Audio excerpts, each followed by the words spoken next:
one an omen. The sky suddenly stained a fiery red. A strange growl echoed throughout the city. Before anyone could understand what was happening, pieces of debris began to slowly levitate in midair. Then something appeared atop the tallest building. Right in its center was a brilliantly glowing purple core pulsing continuously just like a living heart. The space around it twisted violently. In just a few seconds, a giant vortex formed in the middle of that structure. Shattered stone platforms drifted about, connected by heavy chains that clanked noisily as the entire structure shook. It was a gate, and whatever was on the other side was preparing to pour through. A team appeared before the dungeon. They were known as the Skibidi Elite Squad, and each of them exuded an overwhelming aura of pressure. Their attire, their weapons, even the way they looked down upon the world below, all showed that they were on a completely different level. Some looked like nobles. Others resembled seasoned warriors. But the moment they appeared, one thing became crystal clear: they were the strongest. In the city's central square, a news anchor was broadcasting the event on a giant screen. The reporter announced that at 2 p.m. today, the elite team named Divine Core, hailed as one of the strongest teams in the world, had officially challenged the final SSS class dungeon, the Isle of Sighs. The crowd gathered in the square and watched in astonishment on the big screen. Many of them couldn't believe what they were hearing. The reporter went on to explain that Divine Core had already cleared 2 other SSS class abysses before this dungeon, and this final dungeon was known as the hardest in history. For 15 years, countless top-tier teams had tried to conquer it. All of them were wiped out without a single piece of armor remaining. Someone in the crowd said that in all these years, no team has ever made it to the final boss's room. Another person nodded, saying he was very curious about what's actually inside that dungeon. Meanwhile, a middle-aged man in the crowd snorted in annoyance. He said this team was just a bunch of pretentious show-offs, and if they ended up failing to clear the dungeon, he would go online and flame them relentlessly. The reporter then revealed the captain of Divine Core. The one leading the challenge was none other than the man known as humanity's strongest, Yenhan Thak, our protagonist. From head to toe, Yenhan Thak wore a full 7-piece set of SSS class equipment, each piece obtained from clearing SSS class challenges. In a way, they were like medals of honor. Only those who survived those impossible battles were worthy of wearing them. Yenhan Thak stood calmly at the head of the team. He looked rugged, confident, and possessed an unbelievable handsomeness. And most importantly, he radiated an overwhelming power. This year, Yenhan Thak had just turned 32. The world he lived in was a place filled with danger, challenges, and opportunities. The same year he was born, strange space-time gates suddenly appeared all over the world. At first, people didn't pay them much mind, but as time went on, ferocious beasts began to pour out from these gates and attack humanity. People fought back, and in those battles, they discovered something important. Killing these monsters could drop equipment, and it could make humans stronger. This discovery changed everything. Since then, humanity has continued to fight the beasts and defend its territory.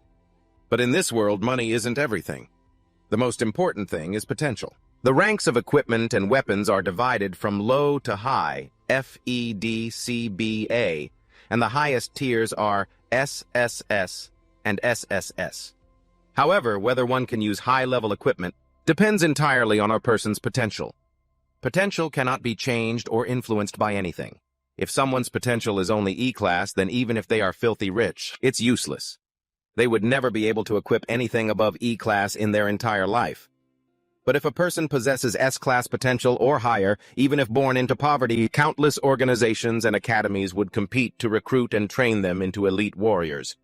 As for Yenhan Thak, when he was just 5 years old, he was tested and found to have SSS class potential. A true genius. People were astonished to learn he was so young, and from that moment on, Yenhan Thak began a life that many would call a cheat. At age 8, he cleared an E-class dungeon, becoming the youngest person in history to do so. At 54, he cleared a C-class dungeon. At 58, he single-handedly cleared a B-class dungeon. At the age of 25, he led the first human team in history to conquer an S-class dungeon, perhaps because he was born in the same year the monsters first appeared. Over time, people began to call him by another name, the chosen one to drive away the beasts. Many believed that one day, Yenhan Thak would lead humanity to wipe out the monsters and restore peace to the world. Back in the present, the vortex in the sky continued to churn violently. Yenhan Thak looked at his team and gave the order to prepare. They were about to enter the dungeon. His teammates responded with confidence as if they had been ready for this moment their entire lives. Yanhan Thak then drew a special card. With a single motion, he activated it. The chains surrounding the dungeon began to break one by one. When the last chain shattered, Divine Core advanced together into this S-class dungeon. The abyss of size was the last abyss they had yet to challenge. Yanhan Thak was filled with confidence that they would clear it, but little did he know. This mission would change his life forever. Inside the dungeon, the space was dark and incredibly eerie. The air felt heavy and cold. Enemies were already lurking in the shadows, lying in wait for this perfect moment to strike, but what they didn't realize was the team had spotted them long ago. The monsters suddenly lunged, but the core party members reacted in an instant, effortlessly dodging their attacks. A flash of steel weapons came crashing down. The monsters were cut down one after another. Countless enemies surrounded them, and among them was a giant monster. The team immediately focused on it. The monster was just as hideous as its kin, but massively larger and far more dangerous. However, the team didn't panic at all. One team member released a snake. It shot forward like a flash of lightning, coiled tightly around the giant monster's leg, and sank its fangs into it. The giant monster froze. A notification appeared. Target has been afflicted with high-grade deadly poison. The toxins took effect immediately, causing parts of its body to completely lose all mobility. The giant monster suddenly dropped to one knee. Another member drew a flaming bow, charging his attack. 2 arrows shot out with lightning speed, and both plunged straight into the monster's eyes. The giant beast roared in agony as the arrows pierced deep inside. Just then, another team member stepped forward. He had fiery red hair and carried a weapon that looked like a massive heavy axe. Without any hesitation, he walked right up and stood directly in front of the giant monster. He didn't show the slightest bit of fear. He stared right at the hideous creature. He even uttered a taunt as if it were just another ordinary enemy he was about to defeat. He quickly realized something. The giant monster's HP had dropped below 20%. His Reaper class's passive skill had activated. This skill increased his damage by 30%. Without another moment's delay, the red-haired warrior leaped into the air, raising the colossal weapon high above his head. He brought it down with all his might, aiming straight for the giant monster's head. A whoosh cut through the air. With just one smooth swing, the axe blade sliced clean through the monster's neck. The blade moved so fast that for a moment it seemed like nothing had happened. Then, the monster's enormous head slowly slid off and crashed to the ground with a heavy thud. The red-haired man casually slung the axe over his shoulder and flashed a smug grin. The victory seemed too easy, and he looked very pleased with his clean cut, but he never expected the giant's eyes to suddenly glow crimson. Although the head was on the ground, those blazing red eyes shot wide open again. The red-haired man immediately sensed something move. Then the monster's headless corpse began to twitch. The body slowly started to move again, its muscles tensing, its fingers curling, and the massive body contorted grotesquely as if it were still alive. Seeing the headless giant moving like that sent a chill down the red-haired man's spine. The sight was horrifying enough to freeze anyone in their tracks, but fear couldn't stop him. He charged forward again and swung his axe with even greater force. The heavy blade carved a wide arc through the monster's torso. The slash split the giant cleanly in two, the cut incredibly sharp. Blood gushed out, splattering everywhere, staining the ground and littering the battlefield. Even the giant's severed head seemed to react. Its blazing red eyes widened as if it could still feel the pain despite being detached from the body. The red-haired man didn't slow down. He continued his assault, repeatedly hacking at the corpse with his axe, to make sure the monster would never move again. Nanhan Sok reminded his teammates that this was an SSS rank dungeon, and they shouldn't judge the enemy by normal logic. He warned everyone to stay highly focused and keep a clear head. The red-haired man quickly agreed. The team continued to explore the dungeon, but it wasn't long before they were ambushed again. The entire team halted. This time, more giants appeared, their heavy footsteps shaking the ground as they approached from all directions. As the enemies slowly surrounded them, Nanhan Sok began to analyze the situation. It seemed the monsters in this dungeon relied on overwhelming numbers rather than individual strength. Perhaps this was a swarm-type dungeon. In any case, no elite team had ever challenged this place and made it out alive. That was why all information about this dungeon was still classified.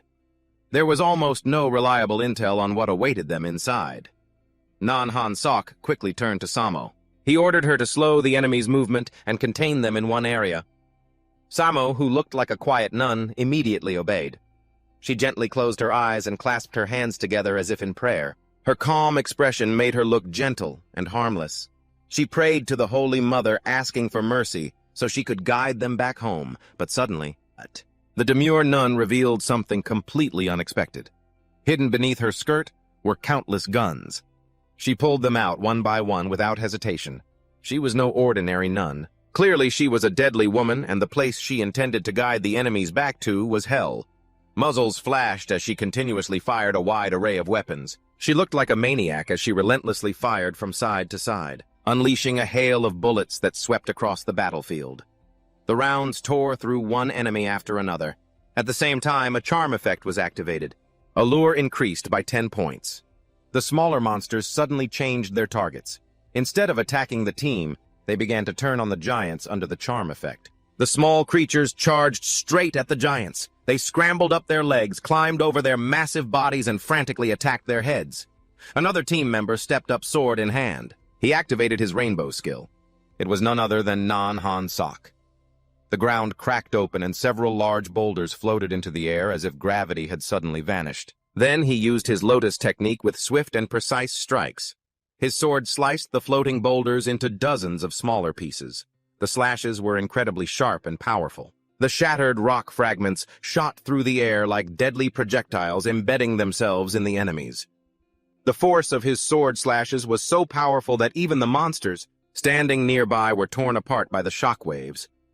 Some enemies were cut down by the blade itself, while others were crushed or impaled by the flying rocks. Just like Yihan Seok's saying, "A merciful killing means ending the enemy instantly, so they suffer less." But the red-haired guy immediately started teasing him, pointing out that Yihan Seok had already smashed the enemy into tiny pieces, and still had the nerve to say something like that. Our protagonist simply ordered the team to clear the area. Soon, the battlefield fell silent. The ground littered with the corpses of the vanquished enemies. Blood and body parts were scattered everywhere. After confirming the area was secure, the team continued deeper into the dungeon, finally arriving before a massive gate. The gate was immense, its surface carved with countless grotesque faces, and large stone guardians stood on either side as if silently protecting the entrance. Yihan Seok told the team that what they were about to face was most likely the boss. This gate was probably the entrance to the boss room. No one had ever made it this far before. In the dungeon, he ordered everyone to use the necessary buffs and max out their stats. After that, he asked Leanthak to give him the SS rank Berserk Potion, the SSS rank Power Capsule, and 2 mental focus pills. Leanthak immediately understood and handed them all to their captain. Our protagonist knew that the effects of these items would only last for about a minute and a half, or maybe even less. Because of that, this battle needed to be finished quickly. A prolonged fight would be extremely dangerous. The red-haired guy also gave the captain another potion. It was a newly crafted enhancement drug. It could increase the effectiveness of all buffs by an additional 20%. Yihan Seok downed every single potion one after another. Then he said that whether they succeeded or not, it would all be decided in the next few minutes. Once preparations were complete, he immediately threw open the gate. The space behind it was vast, filled with enormous stone statues. They stood guard in the room, but strangely unlike other dungeons, there were no obvious signs of danger. As soon as they got there, Yihan Seok stepped in first. But the rest of the team stayed behind, just staring at him. They didn't move at all. He noticed this immediately, and wondered why no one was following him. Then suddenly he felt something was wrong. His body went weak. He collapsed to his knees and coughed up blood clearly from the potions he had just drunk. His mind went blank, confused, as he tried to understand what was happening. He looked down at his hands and discovered something strange. His clothes were becoming baggy. The sleeves slid down, covering his hands completely. Everything he was wearing suddenly felt oversized. Yihan Seok couldn't believe his eyes. He could clearly feel it happening. His body was shrinking. The main cause was a paralyzing poison. It had reduced his bodily functions by 90%. A warning message appeared before him. He was about to enter a state of shock.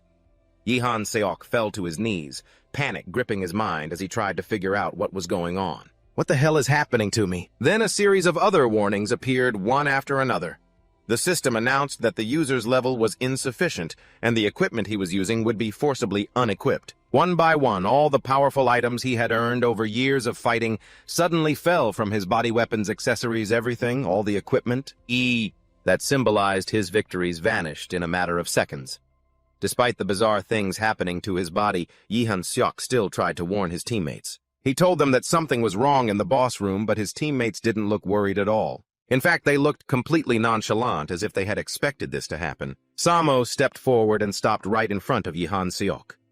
She looked down at him and smirked, then nonchalantly said that the potion had taken effect. That's when it hit him. It was them. They had planned this from the very beginning. Yi Han-seok couldn't believe it. His own teammates had betrayed him. All of them just stood there, looking down on him and admiring what they had done. The red-haired guy then spoke up. He confirmed that what Yi Han-seok had just drunk wasn't an enhancement potion. It was actually a shrinking potion. Samo burst out laughing and mocked him again, saying that he still looked handsome, even as a child. The red-haired guy continued to explain their plan. He said the reason for all this was simple. Their captain was just too strong. Even if all 6 of them teamed up against Yi Han-seok while he was wearing his full set of SSS rank gear, it would be hard to tell who would come out on top. So they came up with another plan. If they made him younger, his body wouldn't meet the physical requirements to use SSS rank equipment, and once that happened, then all of his gear would be automatically unequipped. One by one, they started picking up the items that had fallen to the ground, the powerful SSS rank equipment that once belonged to Yi Han-seok. Now it was being stolen by his own comrades.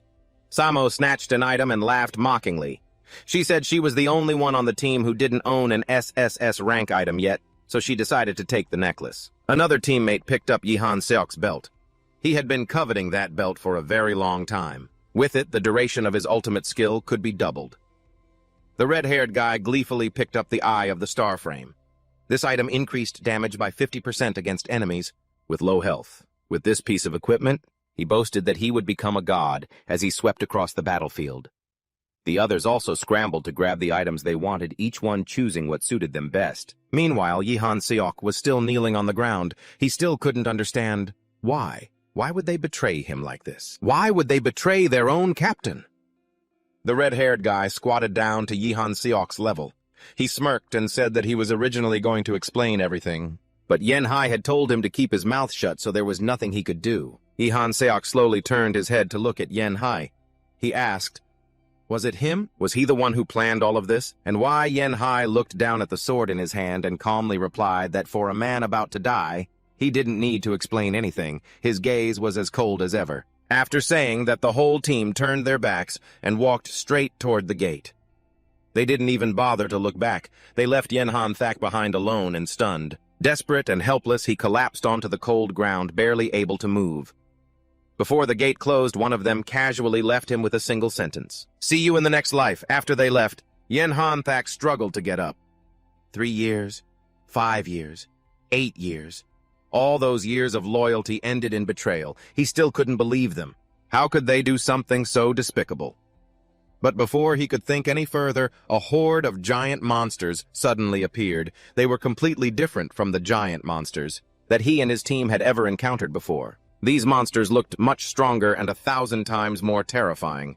Just a single one of their attacks would be more than enough to kill him instantly. A monster stood menacingly right behind him. It was time. There was no way he could win. And just like that, he lost his life after everything he had achieved. After being revered as the strongest, he fell so pathetically. A notification suddenly appeared. System congratulations Yen Han-thak for completing the hidden quest. Sacrifice for justice. The quest condition was to let all teammates retreat safely. Stay behind alone in the boss room and give up all equipment before death. All conditions have been perfectly met. The notifications continue to appear. Because Yen Han-thak has fulfilled all requirements, the system will arrange for your rebirth. However, this reward can only be used once. A few moments later, Yen Han-thak slowly opened his eyes. He realized he was standing in front of a statue. It was a statue of a woman. No, it was actually a statue of an angel kneeling on the ground. Monstrous hands held her as if trying to bind her. Our protagonist was still confused. How was he still alive? He quickly looked at the system notification and read it carefully. He had never heard of this quest before. Something like this actually exists. Yen Hanthak didn't know whether to call this lucky or not. But one thing was for sure, he was extremely lucky to still be alive. Then he suddenly remembered something. He walked closer to the statue and used its surface to see his reflection.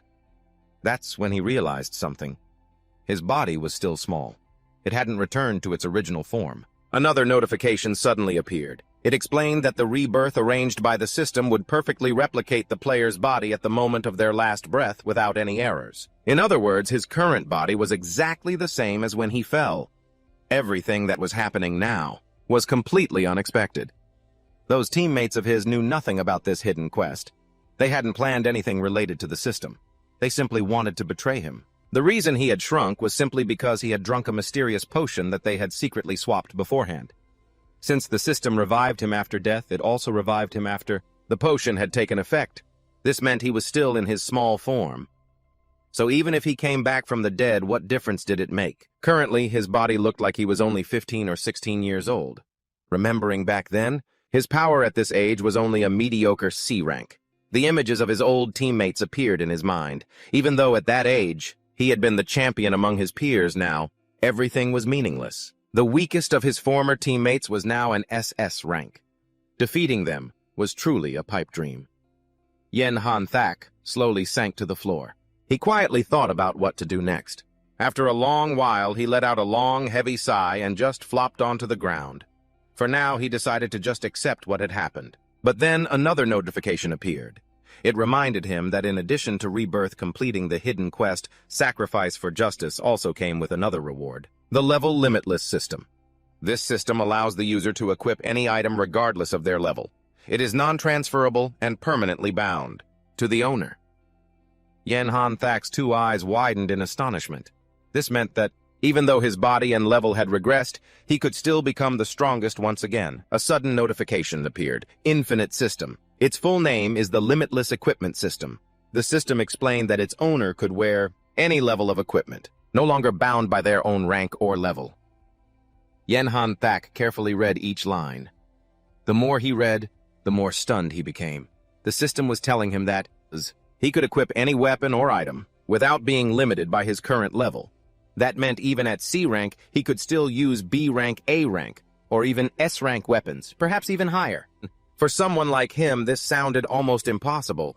After everything that had just happened after being betrayed by the team he trusted most, he found it hard to believe in anything anymore. He even pressed the system asking if this function was really guaranteed. At first, the system was completely silent. Then it replied with a strangely indifferent tone, as if it were teasing him, if you don't want this ability, he could just ignore it and forget the system even existed. But Yen Hanthak immediately replied that he was dying for it. Another notification appeared before his eyes. The system has detected that the owner's current level is C rank. As a result, it will grant the first reward, any B rank weapon. This weapon cannot be traded and is permanently bound to the owner. Now the owner will select a weapon type. Suddenly, countless weapon types appeared in front of Yen Hanthak. Each weapon floated in mid-air like a three-dimensional hologram. Daggers, firearms, greatswords, scythes, warhammers, and many others. Yen Hanthak looked at them carefully, pondering his choice. He didn't know what to choose. For a moment, he even wondered if he should choose a light sword like he had before. Light swords are excellent for offensive combat. They have a wide attack range and deal decent damage. But if you want something suitable for assassination or quick, takedowns, a dagger would be a more practical choice. He almost chose the dagger, but when he looked again, he felt that something was still missing. It's just too short. It doesn't feel powerful or overwhelming enough. With a wave of his hand, he dismissed that option and looked at the others. His gaze landed on the greatsword. Compared to a light sword, a greatsword's attack range might be a bit smaller. However, in terms of powerful strikes and swing speed, it's far superior. It's a weapon purely focused on overwhelming power. Without a moment's hesitation, he made his choice. Another notification appeared, Greatsword type selected. Granting weapon to the owner, B rank Greatsword, annihilating steel. The system also mentioned that future quests would be assigned to the owner to obtain weapons of a higher rank in the future. A sword slowly materialized in front of Yen Hanthak. Its blade emitted a faint metallic glow as if it held both hope and destructive power at the same time. He reached out and grasped the weapon.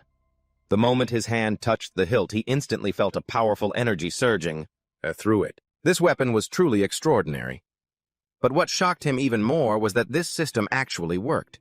Even though he was only a C-rank hunter, he was holding a B-rank weapon, without facing any restrictions. Normally, this would be completely impossible, but now it was happening right before his eyes.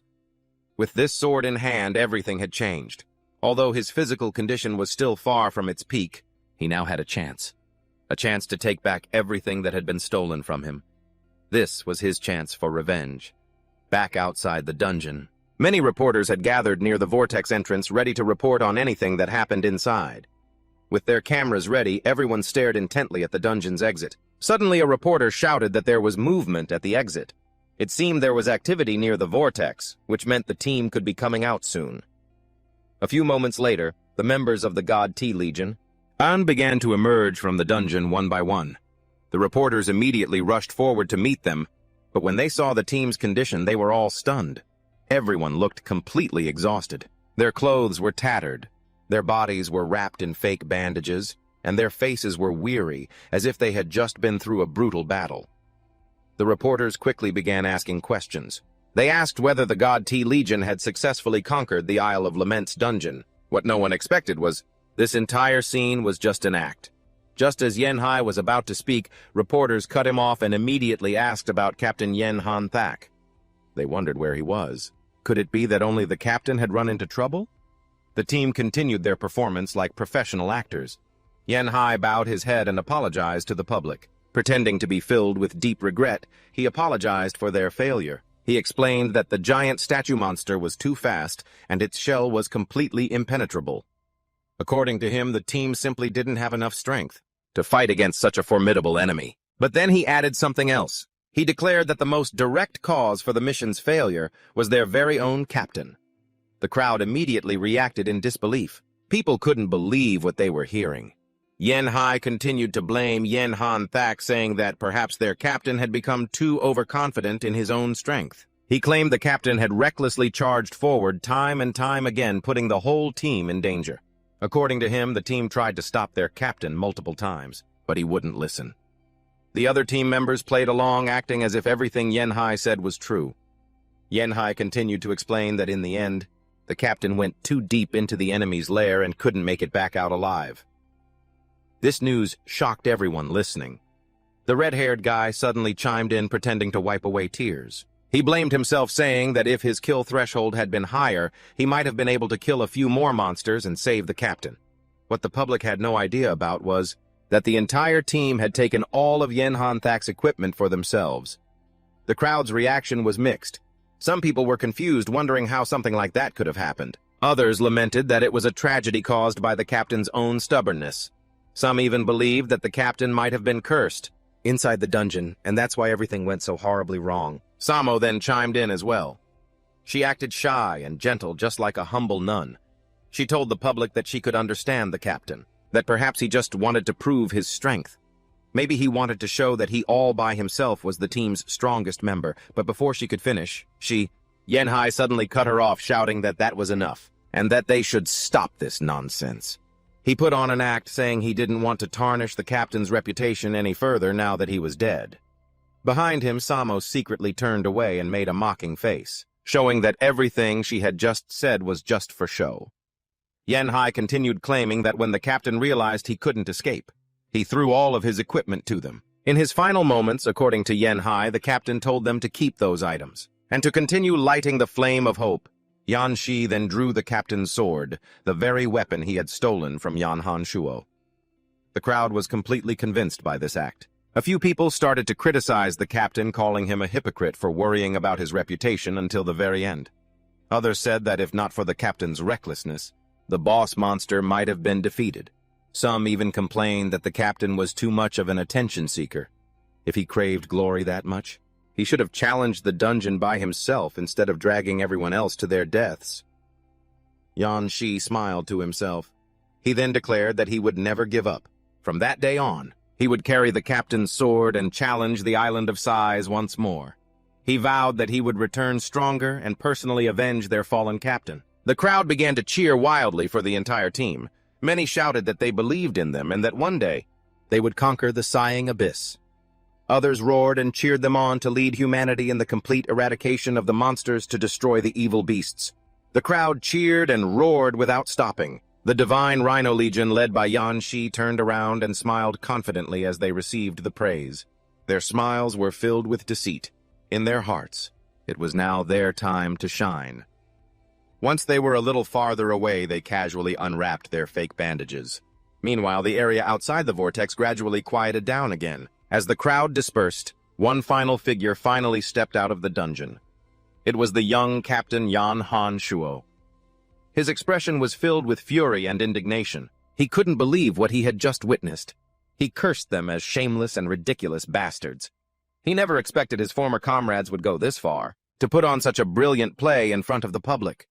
He still remembered vividly how they handed him the potion and stood there watching him drink every last drop.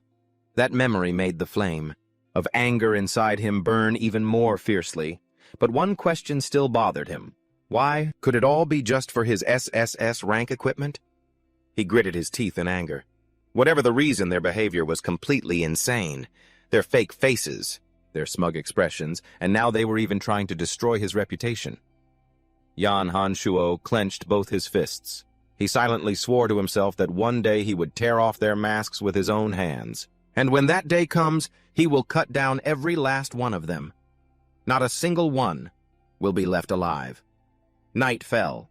Inside a quiet apartment, the trickling sound of water echoed through the bathroom. The tap was running, and a few bottles of hair dye were placed on the sink. Yan Han Shuo stood before the mirror. His hair was still wet, and steam from the shower filled the room. It seemed he had just finished showering. He slowly dried his hair with a towel while looking at his reflection. Luckily, in the clothes he was wearing earlier, there was still a little money left. Otherwise, he might have had to sleep on the streets tonight. After dyeing his hair black combined with his now smaller and younger body, it would be difficult for others to recognize him. Now that he had calmed down, his thoughts also began to shift slightly. Revenge was a must, but right now, there was something else that bothered him more. Why did they betray him? He stared at himself in the mirror again. Although this body now looked younger, it was still very strong and fit. The biggest change was his hair color. With black hair and a more youthful appearance, he looked like a completely different person. Even so, he still couldn't understand the betrayal. Excuses like being brainwashed or controlled by someone were completely absurd to him. So what was the real reason? Could it really be just for his SSS rank equipment? That question kept repeating in his mind, no matter how hard he tried to ignore it. It continued to bother him. Just then, the TV in the living room began to broadcast the news. The reporter announced that the Divine Might Squad, a team hailed as nearly invincible in recent years, had been defeated in the SSS rank dungeon known as the Island of Sighs. The news also reported that their captain Yan Han Shuo had fallen in battle after advancing too deep into enemy territory. Yan Han Shuo finished putting on his shirt as he listened to the news. Everything they said on TV was completely false. It was all just one big lie. Then the news changed topics. The reporter announced that the high school freshman selection tournament would be held tomorrow.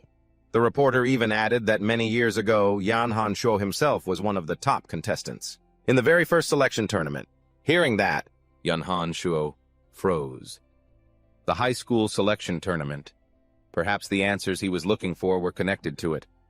After all, the Divine Might Squad had worked with a few schools before, and although he now had a level unlimited system, getting revenge would still be a long journey. It would take some time. Thinking about that made him realize something else. First, he needed a new identity. Even though his body was younger, his potential should still be at the SSS rank, and the high school selection tournament cared more about potential than current strength. If he could use that to get close to some influential people, he might find some clues. His train of thought was interrupted again by the reporter's voice on the TV. Tomorrow's rookie selection tournament was about to begin, and the reporter wondered if another genius would appear this year. Yan Han Shuo stared silently at the TV. It seemed he had already planned his next move. A smirk appeared on his face. Was he really going to experience student life all over again? He walked to the window and looked outside. If he really had to live as a student once more, there was only one thing to do. He needed a new identity. That night on the streets, Yan Han Shuo, with his head covered by a hoodie, walked through the dark alleys. This place was known as a lawless area. Many rumored that all sorts of illegal activities took place here. One of those activities was forging identification cards. The place looked exactly like a scene from a crime movie. Dim lights, dilapidated buildings, and suspicious people everywhere. As Yan Han Shuo walked past, a few people stared at him, trying to figure out who he was, probably because he looked like a newcomer in this area. He finally reached his destination. He knocked on a door. A big guy with a lip ring opened it and grumbled, asking who was knocking at this hour. Yan Han Shuo calmly asked if they could make him a fake identification card. "You also mentioned you had money." The man immediately noticed that Nan Han Sok looked very young. A wicked smile spread across the man's face. To him, too, that meant countless lucrative opportunities. Maybe this kid was running from something. Or maybe he was an orphan no one would bother looking for. As they spoke, a few other men slowly gathered around them. They silently surrounded Nan Han Sok, as if waiting for him to make a wrong move. It seemed like they were guarding this place. Yan Han Sok realized this, but he remained calm, only giving them a cold glance. A blond man holding a baseball bat burst out laughing, saying they were usually the ones kidnapping people. But now some brat had the guts to walk right into the tiger's den. Another man chimed in, joking that even though boys don't sell for as much as girls, his organs could still fetch a lot of money. Nan Han Sok frowned slightly. From what he had heard, this place only handled petty illegal business like fake documents. He didn't expect things like human trafficking or organ harvesting. Still, he kept his composure and tried not to show too much emotion. Then the man suddenly swung his bat. He rushed forward, taunting him to be a good boy. He even joked that they'd be giving him an anesthetic soon. But before the bat could even reach him, Nan Han Sok made his move. He dashed forward and launched a powerful flying kick. The kick landed hard on the blond man, sending him flying backward. Blood spurted from his mouth as he slammed into the wall. Everyone was stunned. One of them exclaimed in shock, "That skill. That has to belong to a D-rank challenger." Nan Han Sok let out a soft sigh. Today definitely couldn't get any worse. Nan Han Sok activated the unlimited leveling system. His weapon appeared instantly. The men were shocked once again. None of them saw where that weapon came from. A weapon with an effect like that had to be at least B rank or higher. How could a young kid like him have something like that? First he was betrayed by his own teammates, and now he'd run into criminals, doing such despicable things when all he wanted was a simple ID card. Nan Han Sok was tired of all this trouble. His light sword expanded as it fully materialized, and he casually slung it over his shoulder. A notification appeared. Item equipped successful. B-rank weapon, steel light sword. Elsewhere in the city, inside a luxurious penthouse, the traitors were hiding out. Samo carefully checked the room for hidden microphones, or traps, but she found nothing. The red-haired man sat comfortably on the sofa and asked what their next plan was. Non-Tick stood in front of the mirror adjusting his clothes. He said that the school's board of directors had just contacted him. They were hoping their team would participate in the high school selection tournament tomorrow. Now that everyone believed Nan Han Sok was dead, the school desperately needed someone to boost the public's morale. The remaining team members listened in silence. Nyuntik instructed that when the time comes, they just needed to control their expressions and let him handle the rest. The man playing with a snake suddenly spoke up, asking why Han Tich was already dressed so nicely when the tournament was tomorrow. It was as if he was about to go somewhere special. This made him pause. Nan Tich just glanced at them and coldly said that he had a date. Meanwhile, elsewhere, a photograph was placed neatly on a table. In the photo were Nan Han Thak and a beautiful woman. Inside the living room, the woman was watching the news on TV. The news report endlessly repeated one story. According to the members of the Shenwei core team, Captain Nan Han Thak had fallen in the SS rank dungeon, S, known as the Sighing Abyss. The woman's name was Nak Lan Din Yan Han Thak's fiancé. Upon hearing the terrible news, tears silently streamed down her cheeks. She could hardly believe that the man she loved most was gone forever. Her trembling hands clutched the photo frame, her shoulders shaking uncontrollably as she tried to accept the cruel reality she had just heard. Suddenly, there was a knock on the door. Naklin Din froze for a moment. A tiny spark of hope flashed in her eyes. Could it be him? Is Hanthak still alive? She rushed to the door, her heart pounding with every step. She called out his name, hoping to see the man she loved standing right there. But the person who walked in wasn't Nan Han Thak. It was Nan Tich. Nyaklin Din's expression immediately turned to shock. She looked at him confused and asked why he had a key to her house. Nyantik calmly explained that her parents had given him the key. According to him, her parents were afraid she would be too grief-stricken after hearing the news, so they asked him to come and check on her. Nyakling Ding sighed and told him he didn't need to worry about her. She said she just wanted to be alone right now, and asked him to leave. But Non-Tik stood motionless, as if he hadn't heard a word she said. He suddenly stepped forward and hugged her from behind, simultaneously snatching the photo frame from her hands. He indifferently told her not to waste her time missing Han Thak anymore. In his eyes, Han Thak was never worthy of her dedicating her life to him. Non-Tik continued to spin his lies, saying that during the dungeon mission, Han Thak had constantly ignored the safety of his teammates and pushed everyone to their deaths. He insisted Han Thak was just a selfish man, who only ever cared about himself. Hearing those slanderous words, bah.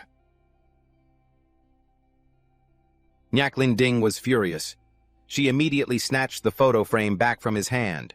She firmly denied it, declaring she didn't believe a single word he'd just said. In her eyes, Han Thak was never that kind of person. He would never betray his comrades or act selfishly. Han Thak was always someone who faced every challenge head-on, always pushing forward no matter how difficult the adversity. Meanwhile, in a dark alley, the rain had begun to pour down, but Han Thak stood there calmly. With his greatsword, he glanced at the men surrounding him and coldly told them to come at him all at once. He said he was in a hurry and didn't have time to take them down one by one. These words immediately enraged the thugs. One rushed forward, screaming that Han Thak would pay the price for his arrogance. Another laughed mockingly. He boasted that even if that punk had a B-rank weapon, he could still beat him to a pulp. Several men charged towards him at once, their weapons cutting through the air, closing in from all directions. Han Thak calmly watched them approach. In his mind, he sharply analyzed the situation. A light sword and a great sword were two different types of weapons, but that didn't mean the combat skills he had learned were useless. Skills were still skills, and combat experience could not be erased. Just as the enemy's weapons were about to strike, Han Thak moved. He drew his greatsword in a single swift and beautiful motion. A notification appeared. Preparing to execute maximum range sword drawing slash. Skill level B rank. The blade tore through the curtain of rain, swinging in a wide and powerful arc. The attack hit its mark in an instant. Several men were thrown backward, as if they had run into an invisible wall. Some weapons snapped in two as the sharp blades swept past them. Others were hit head-on in just a few seconds. The alley fell silent. The men who had just been charging aggressively were now lying flat on the ground, groaning in pain under the relentless rain. Han Thak still stood there calmly, his sword held firm in his hand. A defeated man managed to lift his head and whisper, asking who he really was. Han Thak calmly replied that he was just someone who didn't want to disappoint anyone. Even in the middle of a fight, his answer sounded strangely dramatic. Just then, the beefy man with the lip piercing opened the door again. He looked out, and his face went pale when he saw the thugs strewn across the ground, all taken down by one kid.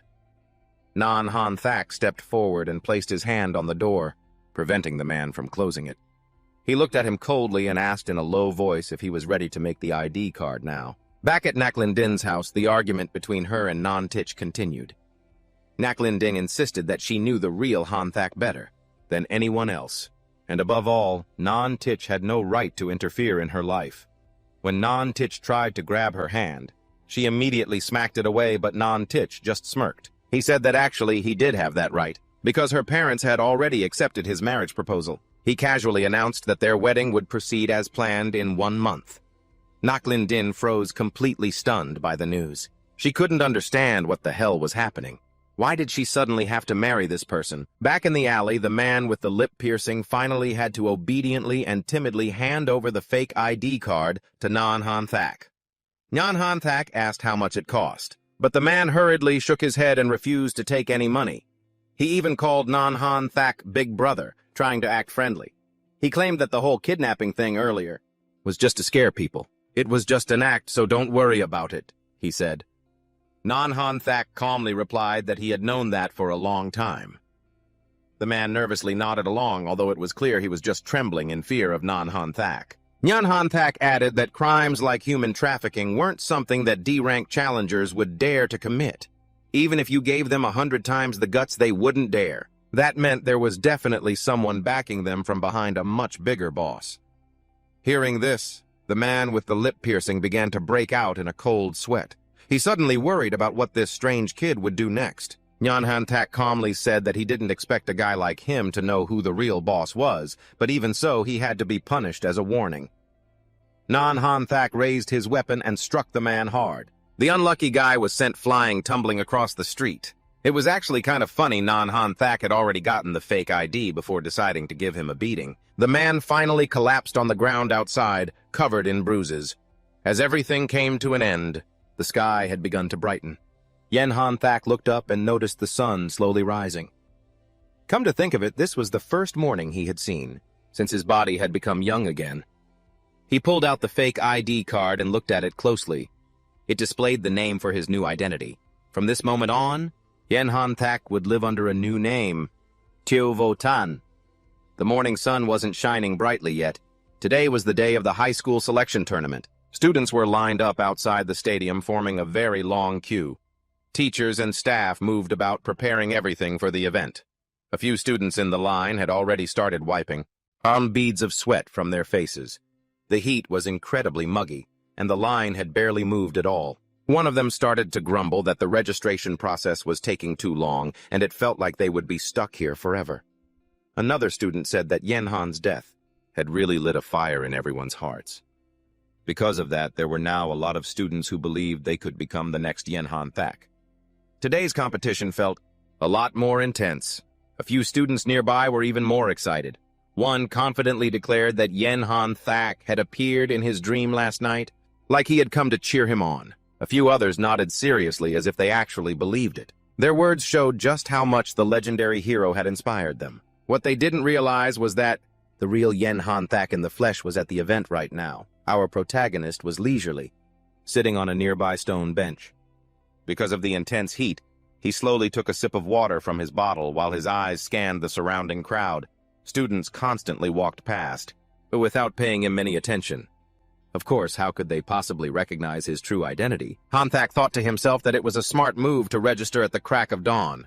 That way he didn't have to deal with that ridiculously long line outside. However, there was another issue weighing on his mind. He barely had a single coin to his name. Even if he somehow managed to achieve SSS rank today, it's not like he would get cash or any rewards immediately. This meant his financial, dreadful situation wasn't going to get better overnight. At this rate, he was genuinely worried he might have to sleep on the streets tonight.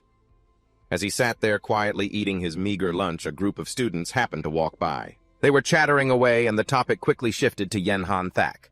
The guy who looked like the leader of the group scoffed and called Yan Han-tak a clown who just loves to show off. According to him, Han-tak was just trying to look cool in front of everyone. The leader kept complaining that even the news was going on, hoping another Yan Han-tak would show up in this competition. He sarcastically said, as if the death toll isn't high enough already. His burly friend immediately chimed in. Little did they know the one and only Yan Han-tak was sitting just a few feet away, quietly eating his meal. The group kept gossiping. One of them said that Han-tak only looked strong because of his gear. If they had the exact same set of gear, they could easily destroy everything too. Another student pointed out that you still need to have the potential, an SSS rank potential, and the strength to even use that gear properly. But another guy immediately cut in, telling him not to defend someone who betrayed his own comrades. Because of the lies spread by Yan Hai and his lackeys, the public now completely bought into that story. The burly student let out a loud laugh and threw in another sarcastic remark.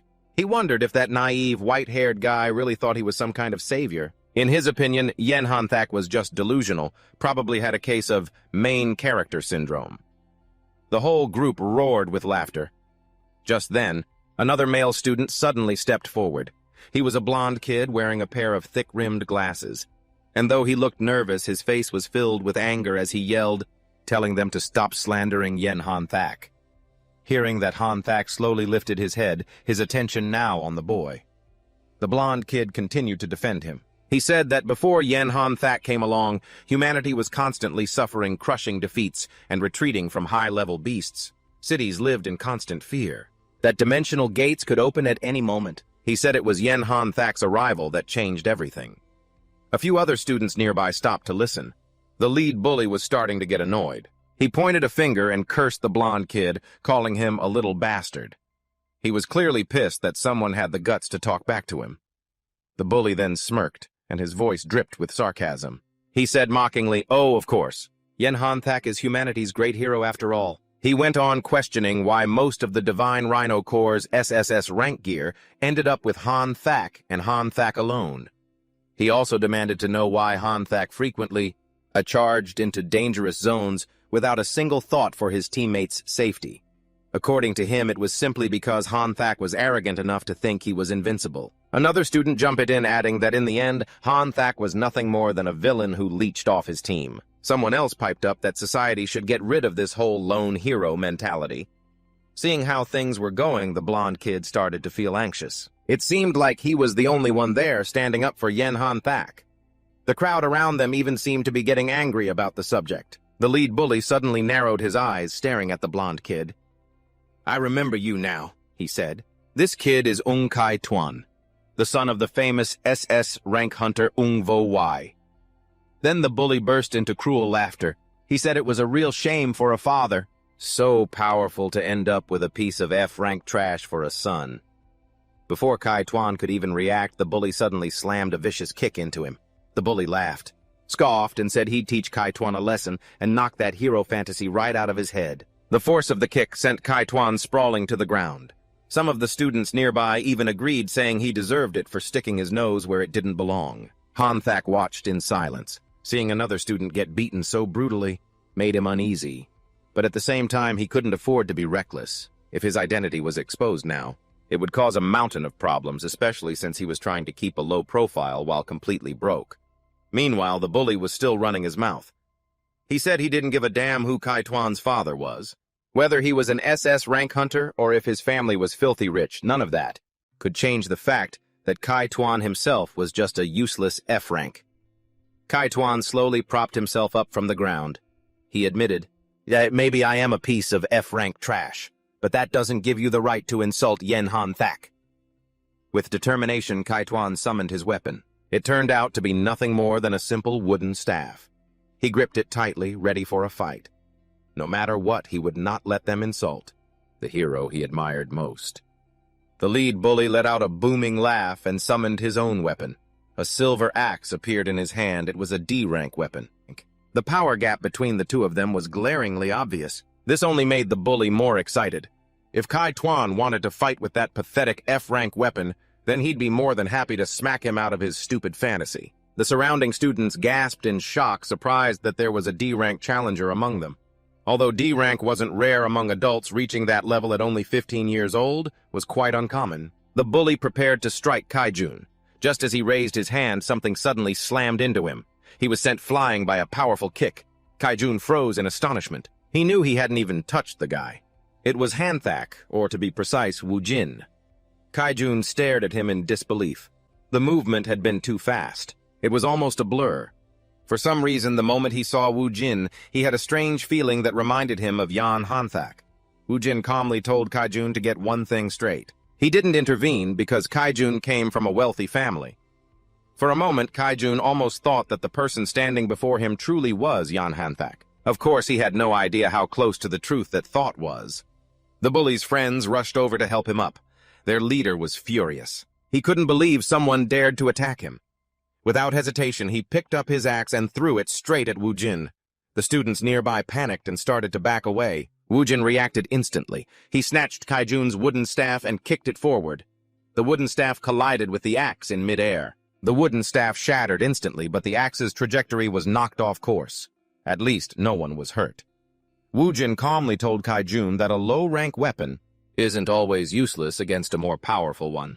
Having courage is a good thing. However, Kaijun looked horrified because that wooden staff was his only weapon, and now it was completely destroyed. Woojin continued saying that rushing forward without thinking isn't a wise move. Then he slowly turned towards the bullies and said he had a few words for them. His calm tone alone was enough to make them feel uneasy. Woojin walked over and picked up the bully's axe. From the ground, he said that in this world, challengers are not superior to anyone else. Commoners and those at the bottom of society are not weak or inferior. On the contrary, he continued, they are the very foundation that supports this entire society. Our protagonist easily wielded the bully's weapon. The students who witnessed it were stunned. Woojin had just picked up a D-rank weapon. As if it were nothing, no way. Could there really be another D-rank challenger of the same age standing right in front of them? Some students began to wonder if this year's competition was going to be that fierce. Wu Jin continued speaking. Putting the matter of Yan Hanthak aside for a moment, he said that using the status of a high-ranked challenger to bully others was something he could not tolerate. He raised the axe and prepared to swing it at the bully, but before he could, a hand suddenly grabbed his wrist. A blue-haired man calmly told them to stop saying that responding to violence with violence is not an honorable act. Wu Jin was a little surprised that someone could actually stop him. The blue-haired man went on to explain that teaching the bully a lesson like this was enough. If they continued to fight, it would only increase the risk of retaliation later. This man was an S-rank challenger instructor, Qing Gangqi. Gangqi noticed that Wu Jin could lift a D-rank weapon with ease. That alone showed him this teenager had potential. Curious, he asked for Wu Jin's name. "My name is Yan Han." For a moment, Wu Jin almost revealed his true identity, but he quickly corrected himself and introduced himself as Xiao Wu Jin. Gangqi let go of his hand and said he would remember that name. He also added that he'd be keeping an eye on Wu Jin during the upcoming selection. Wu Jin just watched him for a moment as the instructor walked away, thinking to himself, I need to calm down before I accidentally expose myself. He thought to himself that life was truly unpredictable. He never expected to be the one breaking up a student brawl like this, between students like this. Looking around at the noisy teenagers, Gangqi sighed softly. There were too many troublesome brats gathered here today. Clearly, this was going to be an incredibly busy day for him. The potential assessment conference finally began. The atmosphere inside the giant arena grew incredibly tense, as thousands of students gathered, each one eager to prove they were different from the rest. For many of them, this was a once-in-a-lifetime moment. It was a make-or-break situation for them to find out if they were truly talented or just another mediocre challenger in the crowd. The host's voice echoed throughout the arena, informing everyone that all students had completed their registration. This year's competition for new students had broken the previous record with a total of 4,338 students participating. The crowd reacted with excitement after hearing that number. The host continued explaining that to ensure fairness, the potential assessments would be conducted in alphabetical order of the students' names.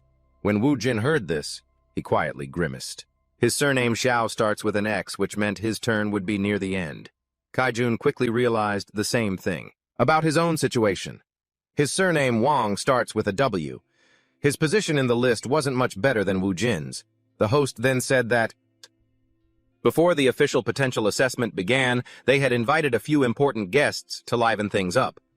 Just then a man politely apologized as he passed by Wu Jin and Kaijun. The two of them stepped aside to let him pass.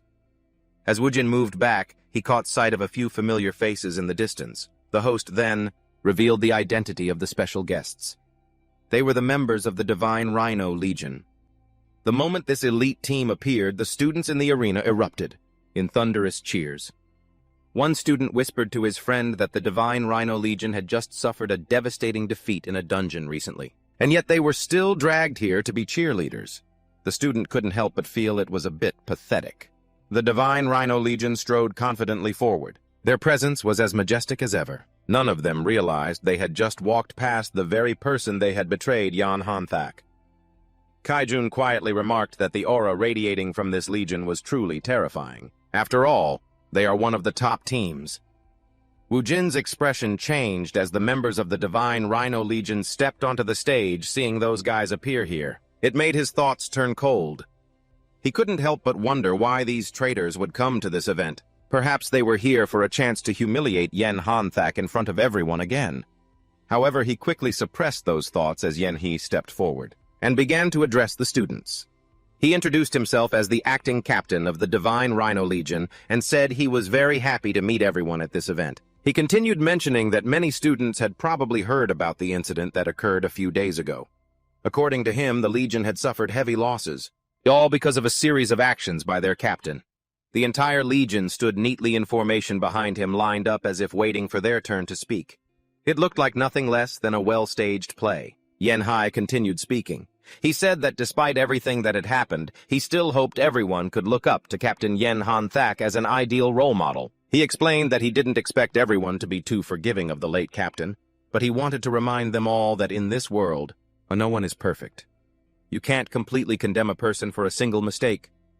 Outwardly, Wu Jin remained composed, but deep inside his anger was starting to boil. Kaituan quietly remarked that Yen He's words seemed to have some kind of hidden meaning. Yen Hai continued his speech, saying that the captain wasn't the real reason they failed in the dungeon and that he wasn't some arrogant or reckless man.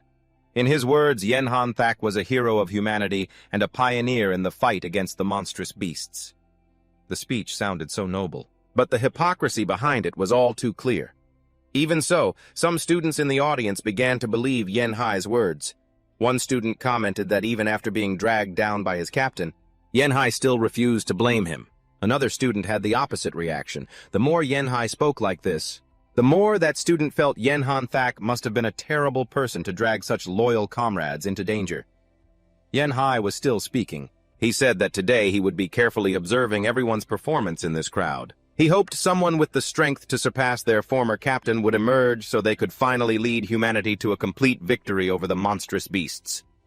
After finishing his speech, he handed the microphone back to the host. The host then announced that the official evaluation test was now beginning.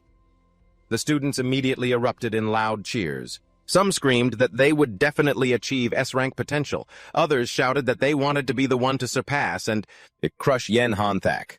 Before long, students began lining up in front of the potential assessment machine. All each student had to do was place their hand on the scanner and the system would instantly detect both their potential rank and their current level. Student after student stepped up. Some were found to have E-rank potential while currently being only F-rank challengers. Others had a slightly higher current level, but weaker potential. Many of them ended up stuck at the lowest levels. As more and more students completed the test, disappointment began to spread through the crowd. Kaituan noticed that nearly 100 students had been tested, and most of them fell into E-rank or F-rank. Clearly, all that loud cheering from before couldn't magically grant someone potential. Kaituan silently hoped to at least achieve D-rank. Wu Jin suddenly brought up something from the past, speaking nonchalantly. Back in my day, or rather a long time ago, potential could be detected when kids were only 4 years old. He wondered why people now only test for potential when they turn 15. Kaituan looked a little surprised by the statement. He replied that was a really long time ago. He explained that in this day and age, potential is extremely important. It's not just valued by society and schools. Parents are just as concerned. However, children with high potential are incredibly rare. In the past, when parents discovered their child had low potential at a young age, many of them simply couldn't accept it. Some even abandoned those children. Back then, the streets were filled with abandoned infants discarded for being deemed to have low potential. To prevent that tragedy from happening again, the government finally issued a new regulation. Children are only allowed to take their first potential test when they turn 15. Wu Jin finally understood the reason and nodded slightly. Just then, another student stepped up to the machine. As soon as he placed his hand on the scanner, the results appeared. His potential level was identified as C rank, while his current level was E rank. Many students reacted in shock. Finally, a C rank challenger had appeared among them. The student himself looked incredibly proud. He even started to think that a few high schools would probably be competing to recruit him. However, his smug expression quickly vanished. An event official suddenly approached him and calmly asked, if he really thought he had passed the test. The student was bewildered. The official then announced that this student had violated the rules of the competition and was immediately disqualified. The student couldn't believe what he was hearing. The official explained that the student had deliberately cheated. Did you honestly think you could get away with it? In a frustrated tone, he explained that the competition had recently switched to using the newest model of testing machines. This device doesn't just detect potential and strength, it can also analyze the biological age of a challenger. According to the machine's analysis, this student isn't 15 years old. His real age is 19. This announcement sent a shockwave through the students in the arena. Although this student had C-rank potential, being only E-rank at 19 years old was actually considered quite pathetic. Kaituan was astonished that the scanner was powerful enough to detect a challenger's age. Wu Jin, however, suddenly felt a sense of dread. If this machine could detect age, then this was a serious problem. Theoretically, he would be scanned as 32 years old.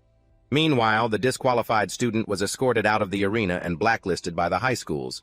Wu Jin thought to himself, this situation is not good at all. The core members of the Divine Rhino Legion are here too. If my identity gets exposed, things will become extremely dangerous, no matter what. You couldn't let that risk happen either. Standing there, you started thinking fast, trying to find a way to avoid being exposed. Kaituan noticed that Votan seemed to be deep in thought. Judging by his expression, it looked like he was considering leaving. Kaituan immediately asked if he was planning to withdraw from the competition. Votan didn't answer right away. He was still thinking, trying to figure out another solution. Just then, the bullies they had run into earlier suddenly confronted them again. The leader of the bullies noticed their expressions and immediately started mocking Votan. He said it looked like they were getting ready to run and asked if they had already given up on participating. One of the proctors noticed the commotion and immediately alerted the instructor. One of the bullies jeered, asking if Votan was also lying about his age, just like that 20-year-old D-rank challenger, pretending to be a young student. Another student in the group chimed in, saying that from the start, Votan's aura didn't seem like that of a normal student. This comment annoyed Votan. Unfortunately, that bully wasn't wrong at all. Votan was indeed hiding behind a youthful appearance, but no matter how frustrated he was, he couldn't show any weakness. Kaituan was also starting to get worried. For a moment, he wondered if Votan would really end up like the student who had just been disqualified. Now that suspicion had been raised, the situation suddenly became much more dangerous. Faced with this growing suspicion, Votan had to quickly decide what to do next.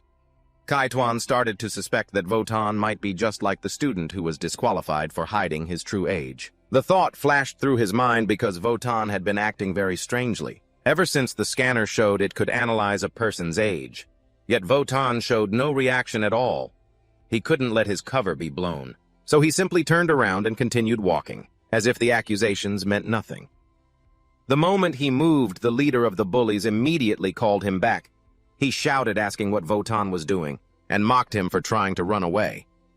The bully then grinned maliciously and said that attempted murder and murder carry the exact same charge and the same sin. The way he said it sounded like he was deliberately trying to provoke Votan, hoping to see him lose control. He continued to taunt him, saying that Votan shouldn't even think he could get away so easily. In the bully's eyes, that was just too naive. Votan kept walking, trying his best to ignore them. Compared to the greater troubles he was facing, this petty conflict meant nothing. His current mission was far more important than wasting time fighting with these guys. However, the surrounding students had started to join in on the taunts. A few began to make sarcastic remarks, saying loudly that situations like this were a perfect example of killing a chicken to scare the monkeys. If those planning to lie about their age saw this, they would have to think twice before trying any tricks. Another student agreed, saying that whether Votan went on stage or not, he still deserved to be punished. Another commented that pretending to be a teenage genius was truly shameless. They questioned if Votan was even worthy of the act. Another one chimed in, saying they had almost been fooled by Votan. Hearing these whispers, Kaituan grew even more confused about the person he had just met. He didn't know whether to believe these accusations or not. Just then, two staff members from the organizing committee approached Votan. They calmly requested his cooperation in registering his name and information. They explained that his actions would be handled according to the rules and the law. Votan let out a soft sigh. It certainly wasn't a sigh of relief. In his mind, it seemed there was now only one option left. The leader of the bullies sneered, saying that Votan never had a choice to begin with, but Votan maintained a calm expression. He just replied nonchalantly that he would go on stage and take the test. The surrounding students couldn't believe what they had just heard. Ignoring the accusations of age fraud, going on stage now would only bring him more humiliation if the detector exposed him.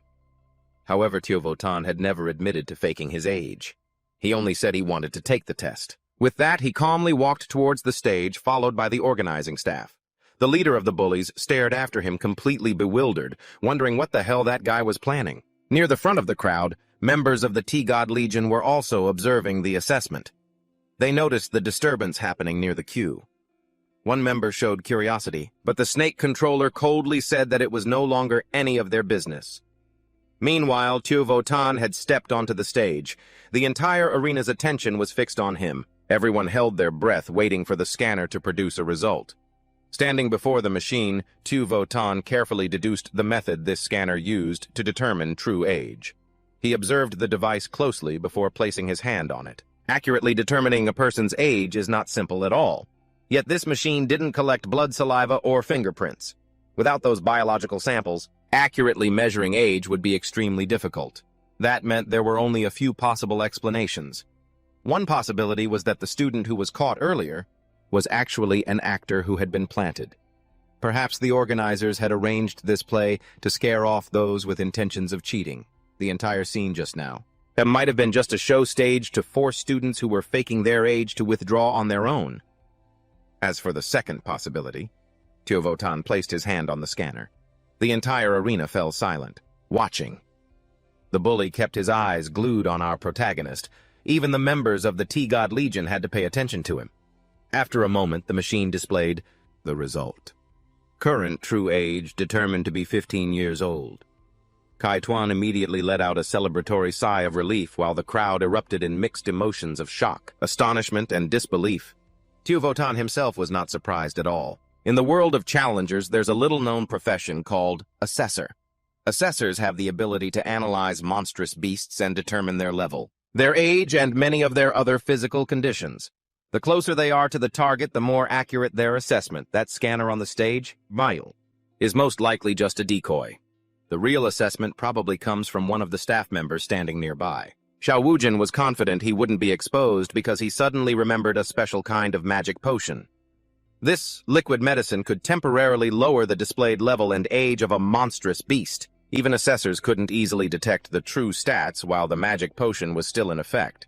The poison that was once used on him was likely the same type. Thinking of this, he suddenly realized he might have found an extremely important clue today. Just then, the scanner produced another result. The students held their breath, waiting patiently. The entire arena was utterly shaken. Countless students stared blankly at the screen in complete disbelief. The machine announced that Xiao Wujin's challenger potential was SSS rank. Many couldn't believe that the person standing right in front of them possessed SSS rank potential.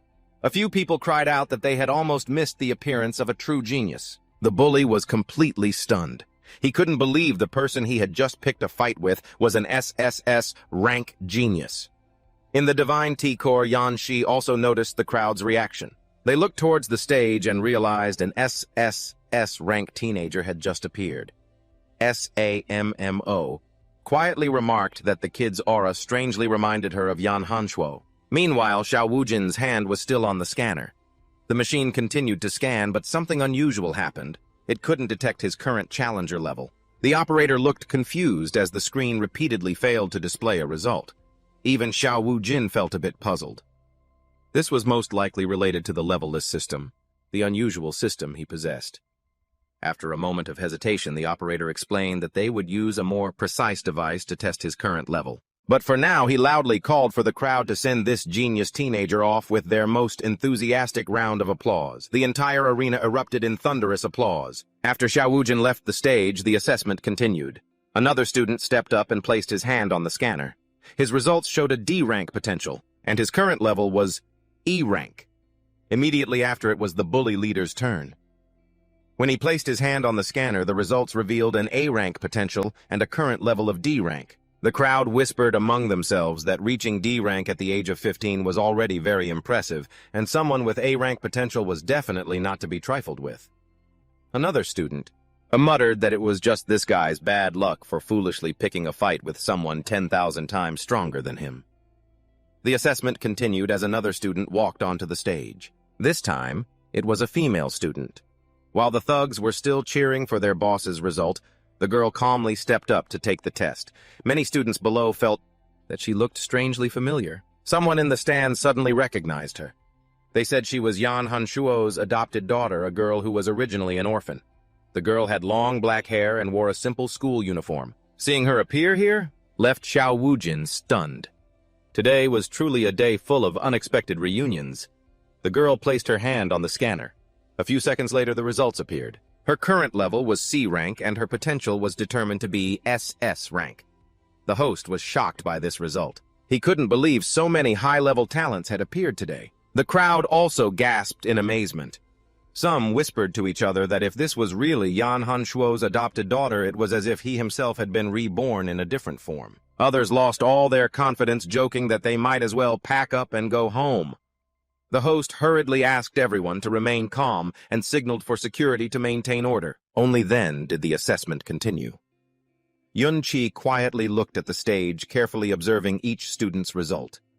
He seemed to be waiting to see if any more S-rank talents would appear. Another student went up for the test and got an A-rank potential, but his current level was only D. Right after that, another student appeared with S-rank potential and a D-rank level. Yet another S-rank supernova. Finally, it was Kai-Jun's turn. He nervously walked up. He hesitantly placed his hand on the scanner. The machine indicated his potential was S-rank, but his current level was a pathetic F-rank. To be honest, Kai-Jun felt utterly conflicted. Possessing S-rank potential but still being stuck at the bottom of society at 15 years old made him feel bitter and ashamed. Many would mock people like him as just useless trash in a pretty package. When summarizing the results, the host loudly announced that 11 students had achieved A-rank potential or higher, among whom 4 had reached the S-rank potential threshold. These 15 outstanding students would have the special privilege of freely choosing any high school they wanted, along with a huge grant of up to 300,000. The instructor, Ching Gangjui, stood on the sidelines with his arms crossed, smiling faintly with satisfaction. Getting 4 S-rank potential students was an unexpected achievement. Meanwhile,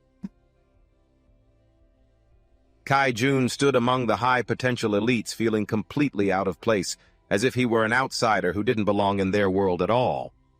The host cleared his throat to prepare for the next part.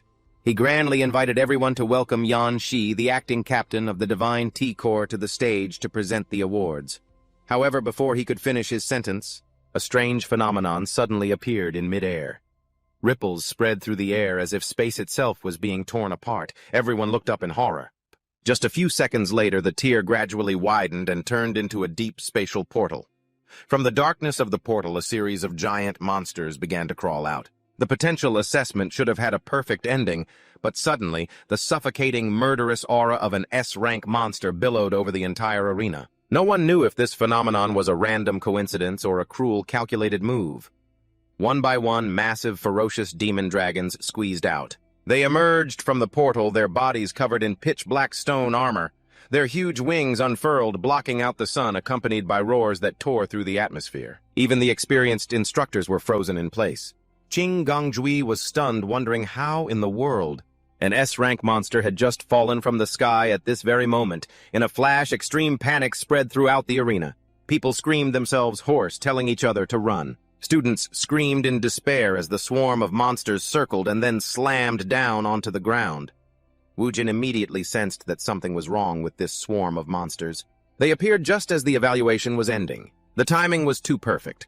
In his heart, he wondered if their target was this very flock of promising young lambs gathered here like easy prey. The entire arena had now devolved into a bloody chaos, with students fleeing for their lives in every direction, frantically trampling over one another in a desperate struggle for survival. Suddenly, several monsters in the air were struck by a fatal blow. A razor-sharp spear tore through the sky, plunging straight into the body of a demonic dragon as the weapon flashed with a brilliant light. It then shot back to its master's hand. The attacker was instructor Than Quang Tri, who had just used the basic skill weapon recall to command the spear to obediently fly back to him. After that terrifying throw, Than Quang Tri tightened his grip on the spear, his dagger-sharp gaze fixed on the flock of dragons circling overhead. He couldn't help but grit his teeth in frustration. His beloved S-rank spear, the Crimson Dragon's golden scale, had been heavily damaged in a dungeon battle a few days ago and was currently still at the forge. The only thing in his hand now was a familiar A-rank spear, the Azure Star Ring. He immediately spun around to the other instructors and nearby challengers. He ordered them to take responsibility for holding back the remaining B-rank demonic dragons, while he would fight the S-rank leader of the pack to the death. Everyone gave a curt nod and immediately rushed into the fray. Than Quang Tri locked his target on the largest dragon, reminding himself not to be rash. With the right strategy, using an A-rank weapon, to split the skull of an S-rank monster was entirely possible. However, before he could pinpoint the demonic dragon's fatal weakness, the people from the Divine Rhino Legion suddenly began to make their move. Yanhai gave a cold signal with his eyes. Sammo immediately understood his intentions. Without a second's hesitation, she stood up and pulled from her robes a gun with a bizarre design. And then she pulled the trigger. The gun didn't fire a normal bullet. Instead, a poison-tipped dart silently tore through the wind. It sank deep into the back of Than Quang Tri's neck. He immediately felt as if all his strength had been drained. His legs went limp and his body collapsed onto the cold ground. With his last bit of strength, he yanked the foreign object from his neck, horrified to discover it was a demonic syringe. The deadly poison had already seeped into his bloodstream, brutally suffocating his senses and bodily functions. This cowardly sneak attack had clearly come from behind. As his consciousness began to fade, a bitter realization tore through his mind. This attack had been a perfectly set trap from the very beginning. At the same time, a swarm of bloodthirsty dragons began to bombard the arena. They opened their jagged jaws, unleashing hellish rains of fire that scorched the earth. Pillars of flame roared, devouring everything in their path. As the crowd ran for their lives in desperation, a panicked official screamed that the demonic dragon's firepower was too much to handle another person. It bitterly pointed out the fatal flaw in their air defense. Their force of archers was paper-thin, meaning they were practically just sitting ducks for the flying monsters amidst the chaos and screams. Thang Quang Trui suddenly noticed a strange, lone figure still standing motionless a few steps away from him. The kid had absolutely no intention of running. Thang Quang Trui forced himself up and yelled, telling him that staying here was a death sentence and to get the hell out. But instead of fleeing for his life, Votan calmly bent down and picked up the spear lying beside him. Thang Quang Trui was petrified. Votan had just effortlessly lifted an A-rank spear. In that same moment, the unlimited level equipment system hidden deep within his soul silently awakened. Votan casually glanced at the cold weapon in his hand. He shrugged and told the trainer that it seemed he'd completely forgotten how to use a spear. And then, the limitless system finished its startup process. Thang Quang Trui's eyes went wide, completely frozen. Just being able to lift an A-rank divine weapon was a threshold that countless challengers could only dream of reaching after immense struggle. Yet Votan held it as if it were as light as a feather, as though this spear was born to be in his hands. Votan raised his sharp, cold eyes to the rampaging dragons and asked his trainer in a low voice if he could teach him a few basic moves. Around them, the entire arena was still drowning in cries and screams as the students could only run for their lives. In a hidden corner, the traitors from the Divine Rhino Legion watched intently. They put on an act, their faces showing the same utter horror as the rest of the crowd. Yanhai stared at Votan, unable to believe his eyes. He mentally slapped himself. How could a snot-nosed kid yet possibly lift an A-rank weapon?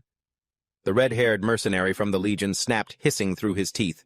This is absolutely impossible.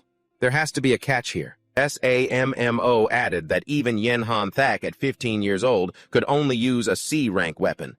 Yet this kid was holding an A-rank spear. She wondered if that was truly possible. The red-haired guy insisted that there had to be some kind of trick involved. Meanwhile, Kai Quan was completely stunned by everything happening around him. He even started to wonder if this was the real world anymore. A nearby student said that according to the records, Yanhan Thak first used an A-rank weapon at 59 years old. Clearly, Votan had achieved that 44 years sooner. A nervous bully asked his boss if they had just provoked someone they absolutely should not have. Another one muttered that this level of strength couldn't be described as human anymore. It was something only a god could do. More and more students began pointing at Votan. They remembered that he was the student with SSS rank potential who had just been tested. They stared at him in utter disbelief. He was clearly only 15, yet he held an A-rank weapon as if it were as light as a feather. Votan then turned back to his trainer. He calmly asked if the trainer was going to teach him how to use the spear, or not. Quang Tri tried to get up, his body weakened by the drug.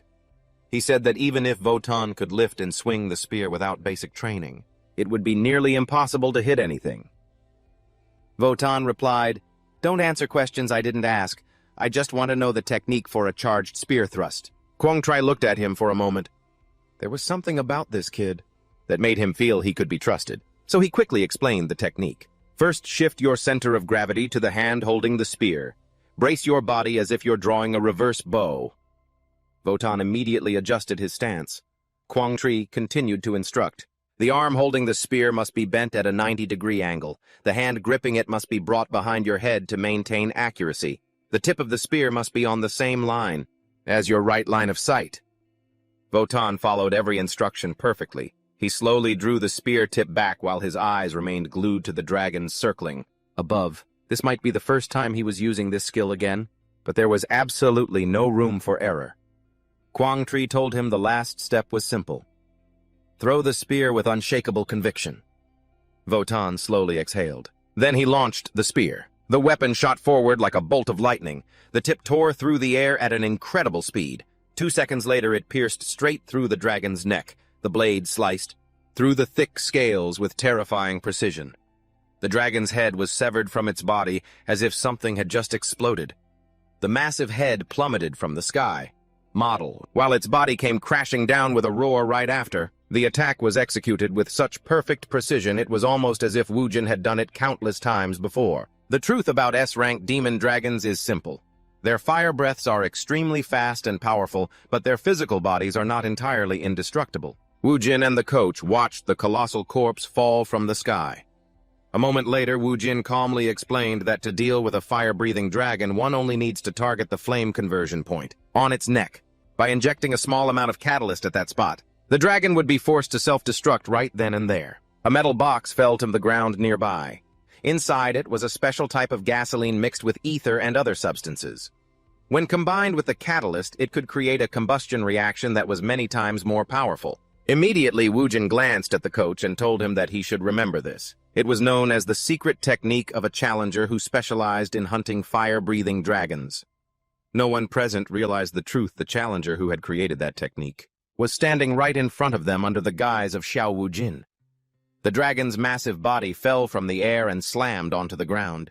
The entire arena was plunged into a stunned silence. Jiang Qi then recalled the time Yan Han Shou had told him to remember a skill.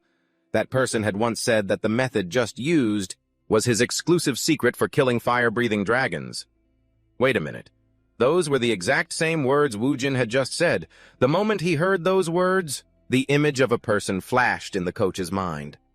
The sentence Wujin had just uttered sounded almost identical to what Han Shou had once said. Around them, the other students were still staring in amazement.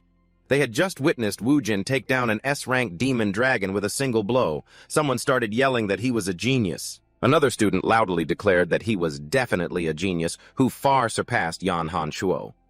One student said that he had heard of a method to counter fire-breathing dragons before. But even so, what Wujin had just done was still too extraordinary. While everyone was still discussing in disbelief, the members of the Godly Tea Legion were gathered together nearby. Sammo quietly asked what Yan Shi thought about what just happened.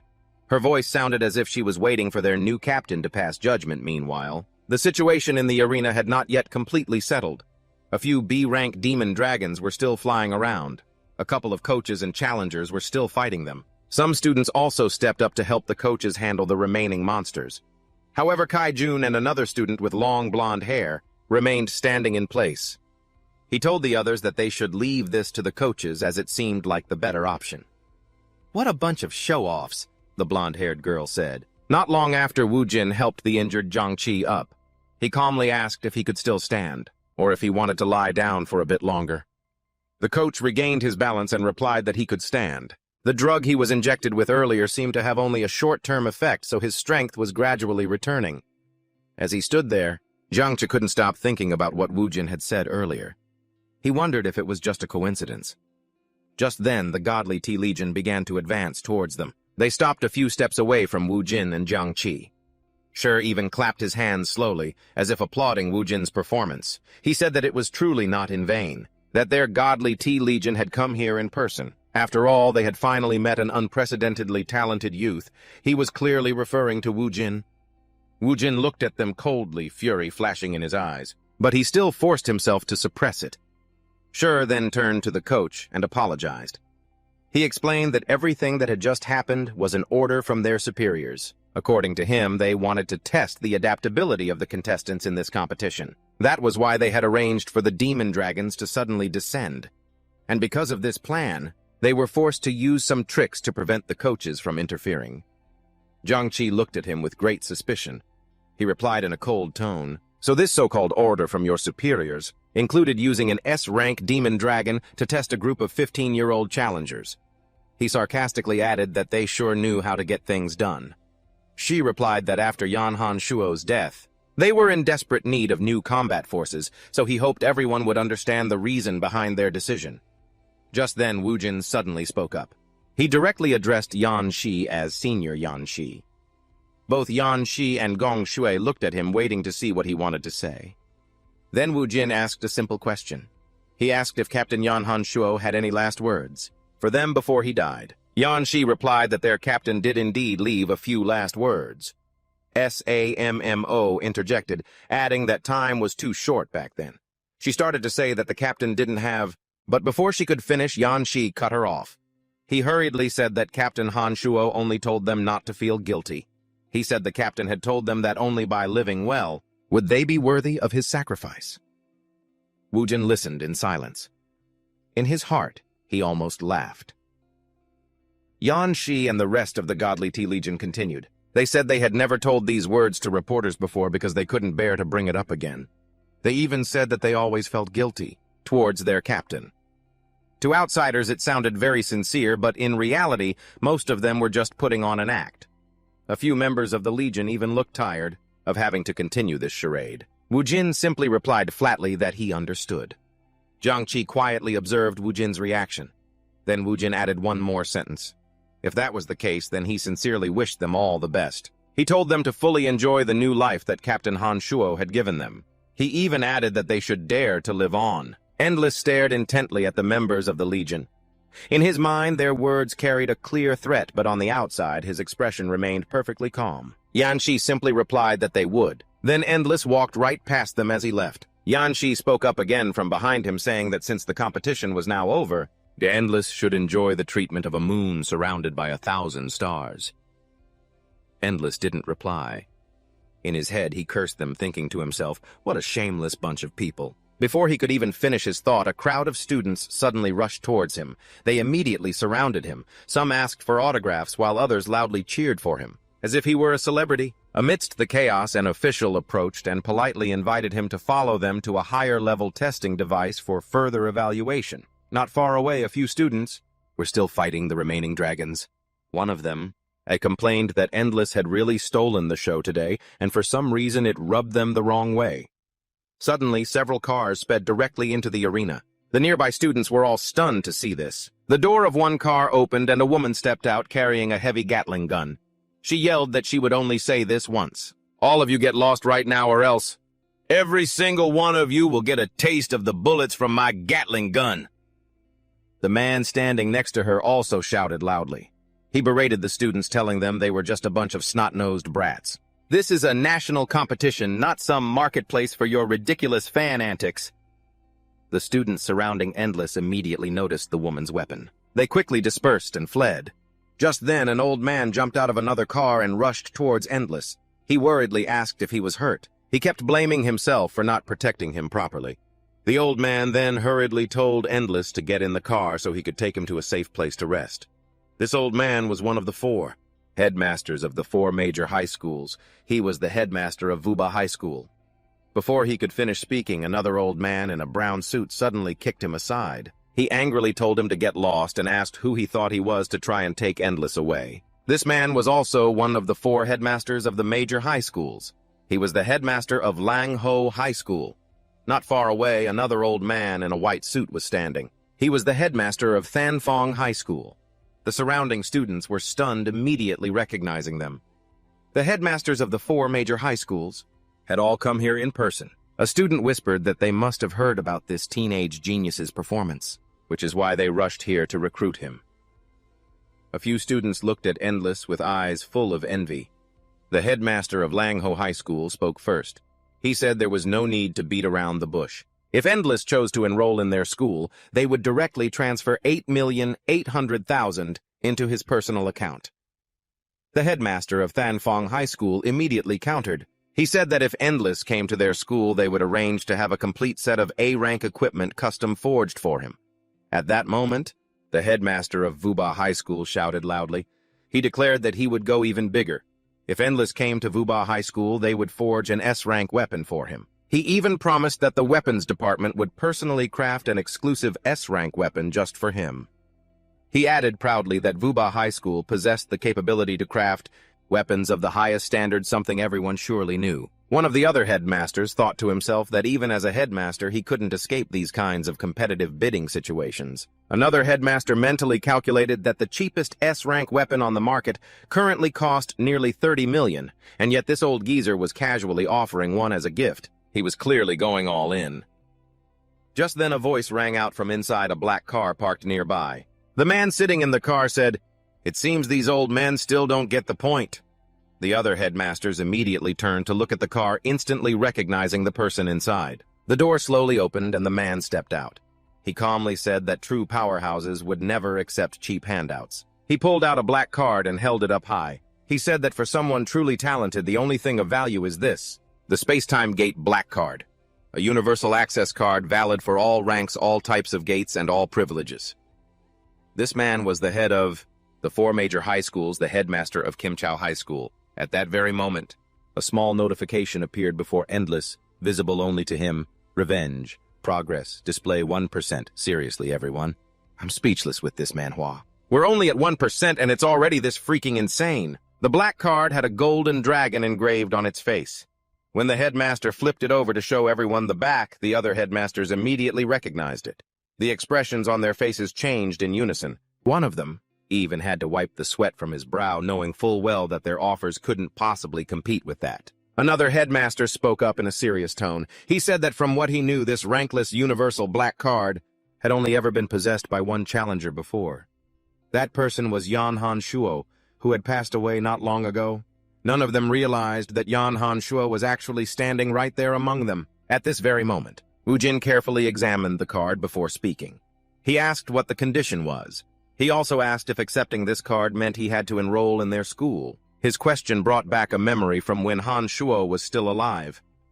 In the principal's office of Jinzhou High School, the principal was also giving an identical black card to Han Shuo. The principal told him it was a congratulatory gift for becoming the first SSS rank challenger. He explained that this item had been specially requested from the nation and was created exclusively for him. Han Shuo stood silently in front of the desk. He took the black card, held it in his hand, and observed it carefully. After looking at it for a moment, he asked, "What are the conditions for such a valuable item?" He even guessed if the condition was to become the school's spokesperson. The principal shook his head. He said that whether Han Shuo agreed or not, the black card would still be given to him. It was a gesture of sincerity. Back in the present, the principal repeated the exact same explanation. He said that sincerity means, regardless of the outcome, the gift will still be given. This principal had a large scar across his eye. Without any hesitation, he tossed the black card towards Wu Jin, who calmly caught it with 2 fingers. The scarred principal then turned and walked towards his car. Before leaving, he told Wu Jin he didn't need to give him an answer immediately. Whenever he had thought it through, he just needed to come find him. As the car started to pull away, the other principals were clearly annoyed. One of them complained that the old man didn't even leave them a single chance. Only Jinzhou High School could request something like the black card. Someone angrily pointed out that Jinzhou High School had the nation's backing. By the time things settled down, it was already night. Most of the students had gone home, but some continued to follow Wu Jin as he had become famous overnight.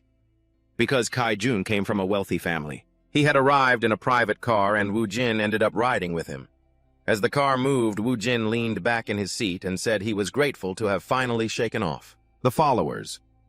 Kai Jun casually waved his hand, saying it was no big deal. Then he asked Wu Jin if he was planning to go home. If so, he just needed to give the address to the driver. Wu Jin thought for a moment before answering. He said they should go to Kai Jun's house instead.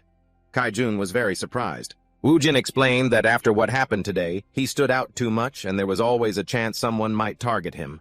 Compared to his own house, Kai Jun's would be safer, because his father was an SS rank challenger. Kai Jun eagerly agreed. In fact, he looked absolutely thrilled.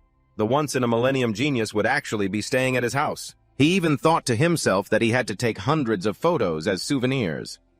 Wu Jin joked that after going through all that trouble to escape his followers, it turned out Kai Jun was one of them. Just then, a notification appeared in front of Wu Jin. 2 new alerts showed up. First, an advancement mission has appeared. Complete the mission to receive an A-rank blade. Condition: clear a B-rank dungeon alone. Second, because the host has been reborn, you will be given a chance to reselect your class. Wu Jin quietly thought about this message. Clearing a B-rank dungeon alone was normally impossible. Even with the help of the level unlimited system, it was still extremely dangerous. However, second alert made him think about something else. Since he had decided to change his weapon type, perhaps he should also reconsider his class. After all, his original class was a swordsman. That class was more suited for a light blade than a heavy blade. He decided not to think too deeply about it for the time being, because there was something else he wanted to do first. After a moment of silence, Wu Jin suddenly spoke up. He asked Kai-jun if they could stop by somewhere else before heading home. Kai-jun looked worried. He immediately said that he promised not to bother him if that was what Wu Jin was concerned about. Wu Jin shook his head. It wasn't that. It was just that there was someone he wanted to see. Afterwards, Kai-jun could send someone to pick him up. Not long after the car stopped in front of an apartment building. Wu Jin got out and went inside. As he entered the building, he thought to himself that in this world, there was only one person he could talk to with complete honesty. Even so, when Wu Jin arrived at the apartment door, he still hesitated for a moment. His hand stopped in midair, before he slowly knocked. The sound of knocking echoed faintly in the quiet hallway. For a few seconds, there was no response. Then a voice called out from inside the apartment saying they were coming to the door.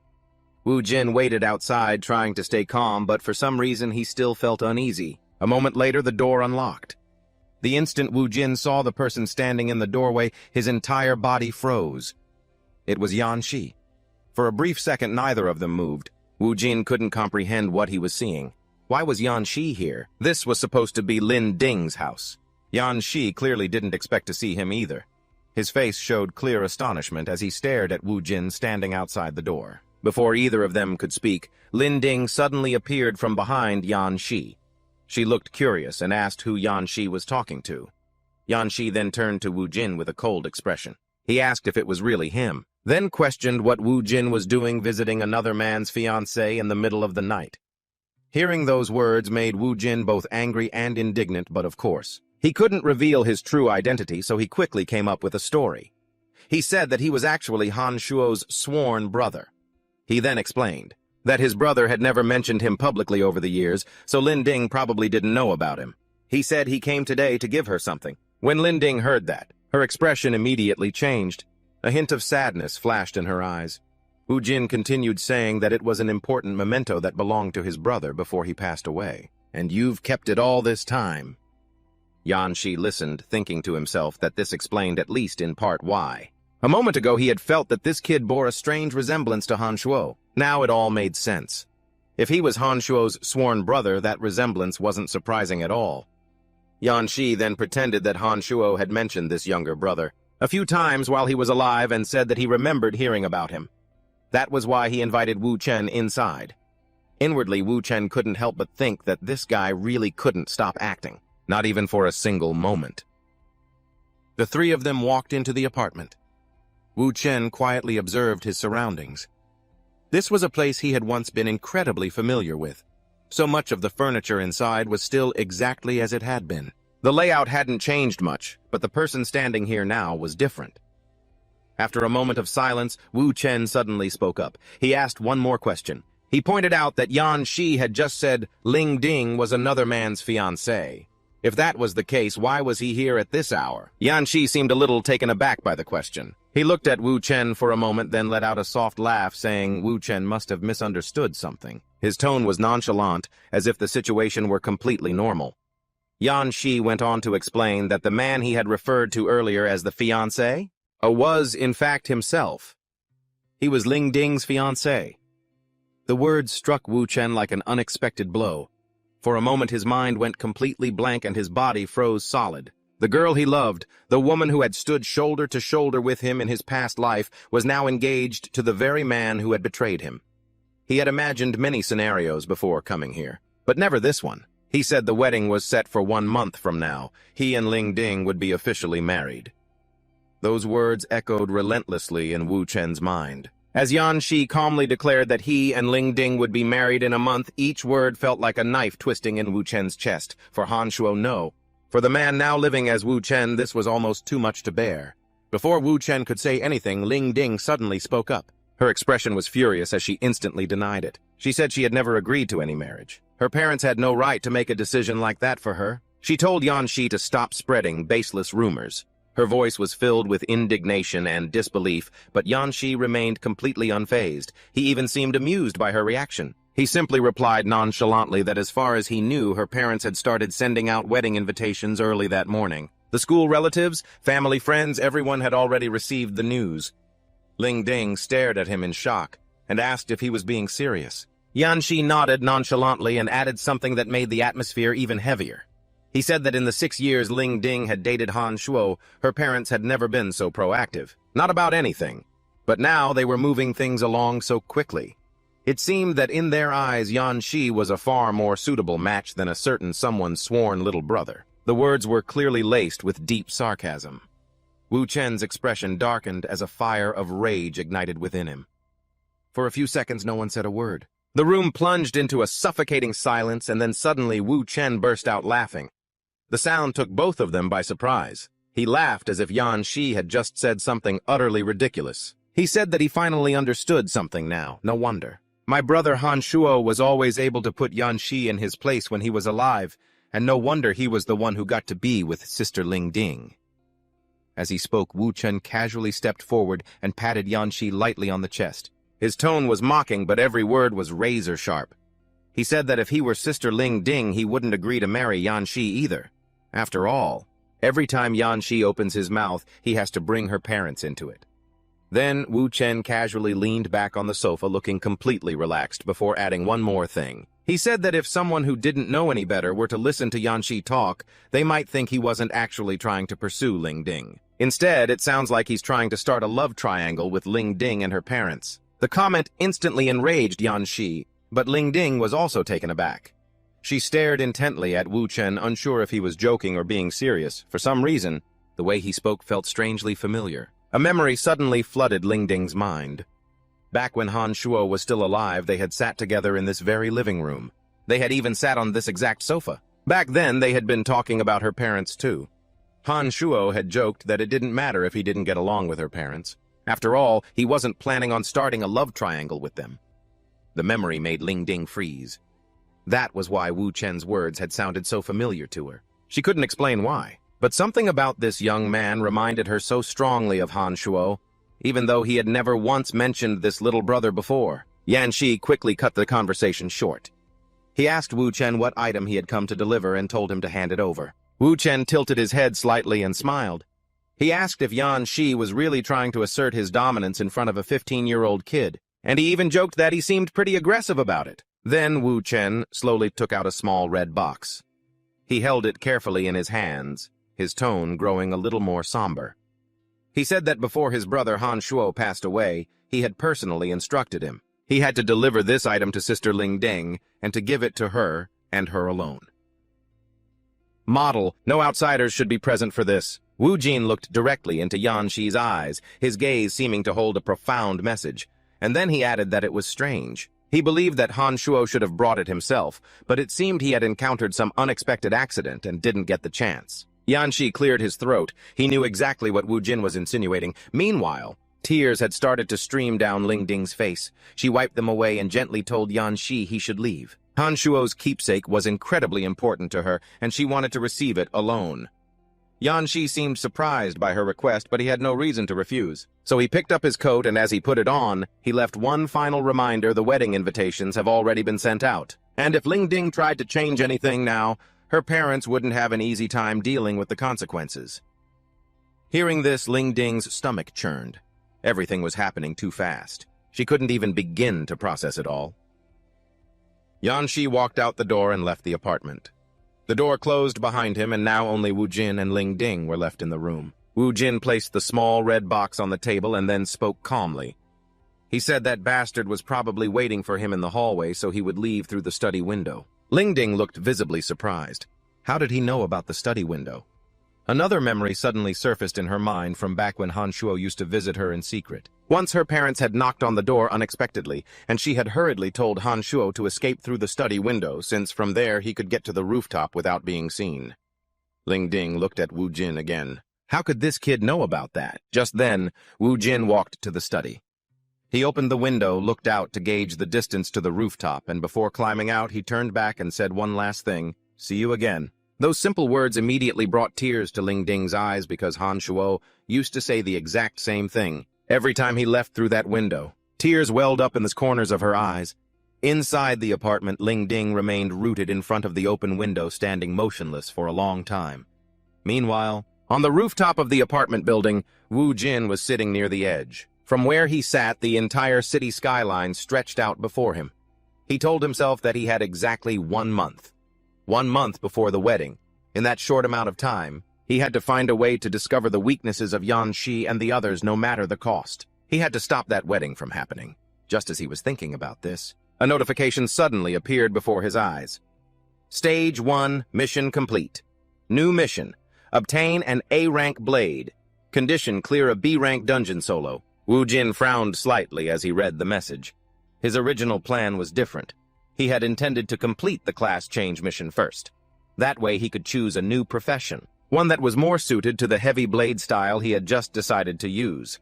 His old swordsman class was better for lighter swords, not heavy weapons. But now the situation had changed and time was no longer on his side. If he wanted to challenge Yan Shi and stop the wedding, he needed to get stronger as soon as possible. There was no more time to hesitate. Wu Jin slowly reached into his pocket and took out the black card the headmaster had given him earlier. A moment later, Wu Jin put the card away and took out his phone. He dialed Kai-jun's number. The call connected quickly on the other end. Kai-jun immediately asked if Wu Jin wanted him to come pick him up. But Wu Jin asked about something else. He asked if Kai-jun could help him find a nearby B-rank dungeon that hadn't been conquered yet. Kai-jun sounded a little confused but started searching right away. A moment later, he found one. He then asked what Wu Jin was planning to do. Wu Jin didn't hesitate to answer. He calmly said he was going to challenge the dungeon alone. A solo run. As he said those words, he was still clutching the black card in his hand. Meanwhile, outside the apartment building, Kai-jun's driver was still waiting. The night air was getting colder and he was shivering. He wondered why the kid hadn't come down yet. Then he muttered to himself, "Surely that kid isn't planning to stay on the rooftop all night, is he?" This was the first time our protagonist had entered a B-rank dungeon alone in all these years. The moment he stepped inside, the place looked exactly like a desolate city. Broken chunks of concrete covered the ground everywhere. Buildings had either collapsed or were half destroyed, and piles of rubble blocked the paths. Dust hung in the cold air, and everything looked gray and lifeless. Wu Jin walked slowly through the deserted streets, his footsteps echoing softly on the pavement. It was cracked as he moved forward, calmly observing his surroundings. At the same time, he was also checking his equipment. Right now, he had equipped several items. Blazing armor, a C-rank chest piece. Silver Star Swift boots, a pair of C-rank shoes. The Blue Feather Helm, a C-rank helmet. And Power Gauntlets, a pair of C-rank gauntlets. All of these had been gathered by Kai-jun at the last minute. Wu Jin paused for a moment and opened his character status window. His stats had increased significantly after putting on the gear. He briefly wondered how Kai-jun had managed to prepare everything so quickly. Even with extensive connections, collecting so much C-rank gear in such a short time was no easy feat. After all, a 15-year-old boy entering a B-rank dungeon alone was something almost unheard of. Most challengers wouldn't dare attempt such a thing. Wu Jin continued to walk deeper into the desolate city. Compared to dungeons below C-rank, the biggest difference in a B-rank dungeon was the appearance of elite monsters. These monsters could appear randomly among regular mobs, and sometimes they appeared without any warning, making the situation much more dangerous if they weren't dealt with properly. They can be more annoying than the final boss of an endless instance. Wu Jin continued on his way. As he scanned the empty streets, he silently wondered what kind of instance this was. Beasts, robots. Or perhaps skeletal demons. Just as he was pondering, a figure suddenly appeared behind him. A monster rose up just a few meters away, a portion of its skull missing, revealing part of its brain.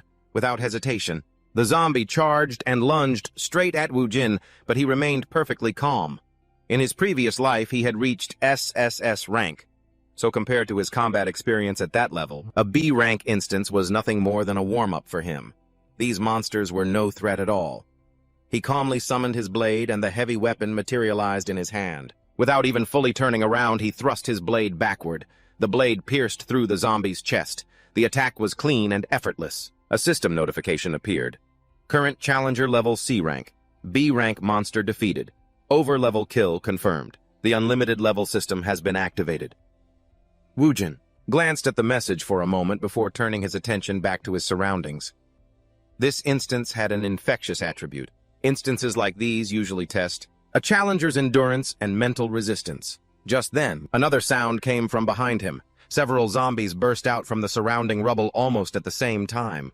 Woojin narrowed his eyes slightly. Quite a few had shown up. He quickly realized something among the equipment Kaijun had prepared for him. There wasn't a single necklace that boosted mental resistance. That meant he absolutely could not let himself be bitten. Even a single infection could affect his body and his mental state. If the virus spread through his body, it could weaken his strength and impair his consciousness. The horde of zombies began to charge at him. Some carried broken weapons, others attacked with their claws. They rushed him from various directions at once. Woojin didn't wait for them to surround him. He changed his stance and charged forward. His blade swung horizontally. The heavy blade sliced through the first zombie's neck. Before the corpse could even fall, Woojin took another step, another slash. The blade cut across at another zombie's chest, splitting it open. The third zombie lunged from the side. Woojin spun around and brought his blade down hard. Notifications continuously popped up in front of him. B-rank monster defeated. Over-level kill. Experience points gained. But after a few exchanges, Woojin started to realize something. This blade was too heavy. Although its power was immense, its weight slowed him down slightly, and sometimes he had to use extra effort just to swing the blade.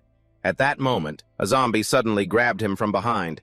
There was no time to swing the blade. Instead, Woojin delivered a kick, planting his foot squarely in the zombie's chest. The force of the kick was so strong it sent the creature flying several meters away. Woojin slowly exhaled. Using such a heavy blade was still too unfamiliar. When he rested it on the ground, its weight even cracked the concrete beneath it. But there was no turning back. More and more zombies were appearing from all directions. So Woojin made a split-second decision. He threw the blade forward with all his might. The heavy weapon spun through the air, like a giant saw slamming into a zombie and knocking it down instantly. He then activated a common skill, weapon recall. The blade flashed and flew straight back into his hand, but the number of zombies just kept increasing. It was as if for every one he killed, 2 more would spawn. Woojin let out a tired sigh. His patience was wearing thin. A faint purple aura slowly began to emanate from his body. He lifted his blade again. Blue and purple energy started to converge along the blade. Then he swung it. A massive wave of blade energy shot forward like a lightning bolt. The attack tore through a whole line of zombies, all at once. Their bodies were instantly severed. Blood splattered across the desolate street as dozens of zombies collapsed simultaneously. This skill was called Demon Slash. Our protagonist continued to transform into a butchering machine. The attack swept through so quickly it looked like a fleeting explosion on the battlefield. In just a few seconds, dozens of zombies had been cut down. When the dust settled, zombie corpses were scattered all over the concrete. This time, the rubble and blood stained the entire street red. Woojin casually sat down on a large slab of concrete. He took out a recovery potion and chugged it down while his fatigue meter showed 147 out of 150. Although he was uninjured, his stamina consumption was much higher than expected. Using a greatsword required far more energy. On top of that, he couldn't even use the skills that were exclusive to light swords right now. He could only rely on common skills and his physical strength. There were a few times during the battle when he had almost been injured. He recalled the moment just now, when the zombie had suddenly appeared right behind him. At that time, he had no choice but to kick it away. Meanwhile, on the roof of a nearby dilapidated building, 2 figures stood silently. They were also zombies, but they looked much stronger than the ones Woojin had just fought. One was completely wrapped in bandages. The other looked like a woman with a long metal bolt pierced through her head. These 2 elite zombies had been watching the entire battle. They had seen clearly just how easily Woojin had wiped out their zombie underlings. Of course, Woojin had already noticed them too. He looked up and stared right at them. Elite monsters. But something was very strange. Usually, elite monsters would appear alongside the smaller mobs, and yet, these 2 had hidden in the back waiting until the last minute. Suddenly, the female zombie unleashed a vicious purple aura. A moment later, something unexpected happened. The zombies that Woojin had just killed began to stir. One by one, the corpses sluggishly rose to their feet. This elite monster had the ability to resurrect the dead. Woojin quickly understood their plan. Since he was alone, they intended to overwhelm him with sheer numbers to win. A slow war of attrition. The two elite zombies looked down at him with smug expressions, believing the tables had turned in their favor. Meanwhile, Wu Jin remained calmly seated on the concrete block, his blade still stuck in the ground right beside him. Then suddenly the newly revived zombies unexpectedly exploded one after another. Their bodies blew to pieces before they could even take a few steps. The elite zombies were frozen in disbelief. Wu Jin slowly stood up even though his level had dropped back to C rank. Even after returning to his younger body, the titles he'd earned in his past life were still with him. The just-activated effect was called Zombie Death God. A system notification appeared. Zombie Death God. An effect that inflicts permanent death on zombies, nullifying any and all abilities for regeneration, recovery, or resurrection. Condition to obtain. Slay 10,000 zombies. Wotan let out a taunt at the two monsters, saying this was a title he'd earned years ago. When he was 18, he spent months on end grinding the zombie dungeon to level up as fast as possible. Their parents, grandparents, aunts, and uncles probably all died by his hand. Who knew? Our protagonist added that during that time he had killed so many zombies that to him they were nothing more than walking experience points. Both elite monsters were completely enraged. They immediately charged toward him. A system notification appeared. Elite monster has gone berserk. Attack power increased by 30. While the percent by defense power decreased by 30%. Wotan calmly took a defensive stance, as everything was going exactly as planned. If he timed it right, he could finish them off in mid-air. But just as he prepared to strike, the ground suddenly began to shake violently. A deep, dull rumble echoed throughout the ruined city as chunks of concrete and stone began to crumble from the surrounding buildings. Wotan looked around, slightly confused. Even the elite zombies stopped in their tracks and glanced into the distance. And then something enormous appeared. A giant zombie was lumbering toward them from the far end of the desolate city. The creature was as tall as several buildings combined, with massive spikes driven deep into its head. Its abdomen was split open, revealing a squirming mass of bones inside. Every one of its footsteps made the very ground tremble. Then a series of system notifications appeared all at once. Warning: the boss has been enraged. The challenger's actions have triggered an early appearance. Rewards increased by 200%. Wotan looked up at the giant zombie boss. For the first time since entering the dungeon, his expression finally turned a bit more serious. The situation had obviously just gotten a lot more complicated. The giant began to search for him. The absolute worst thing about soloing a dungeon is having to fight multiple enemies at once. It makes you completely lose any advantage you have from your stats. He had a speed advantage over the female zombie, but was at a disadvantage in attack power against the giant and in health points against the male zombie. While trying to escape the monster, Wotan reminded himself not to panic. The boss was moving very slowly. He began to calculate his next steps. First, he had to maintain distance from the boss, then wait for the others to catch up so he could take them out. But when he glanced back, that wasn't what was happening. The elite zombies had stayed behind. Then something started emerging from the giant's mouth. A concrete pillar. Where the hell did that come from? And with a great roar, it spat the concrete block straight toward Wotan. The massive slab flew through the air like a missile. Seeing it hurtling toward him, Wotan instantly dodged to the side. The moment the slab slammed into the building behind him, a deafening crash echoed throughout the desolate city. The impact was so powerful that the building's entire wall exploded into shattered concrete and large debris. The building itself cracked and partially collapsed from the force.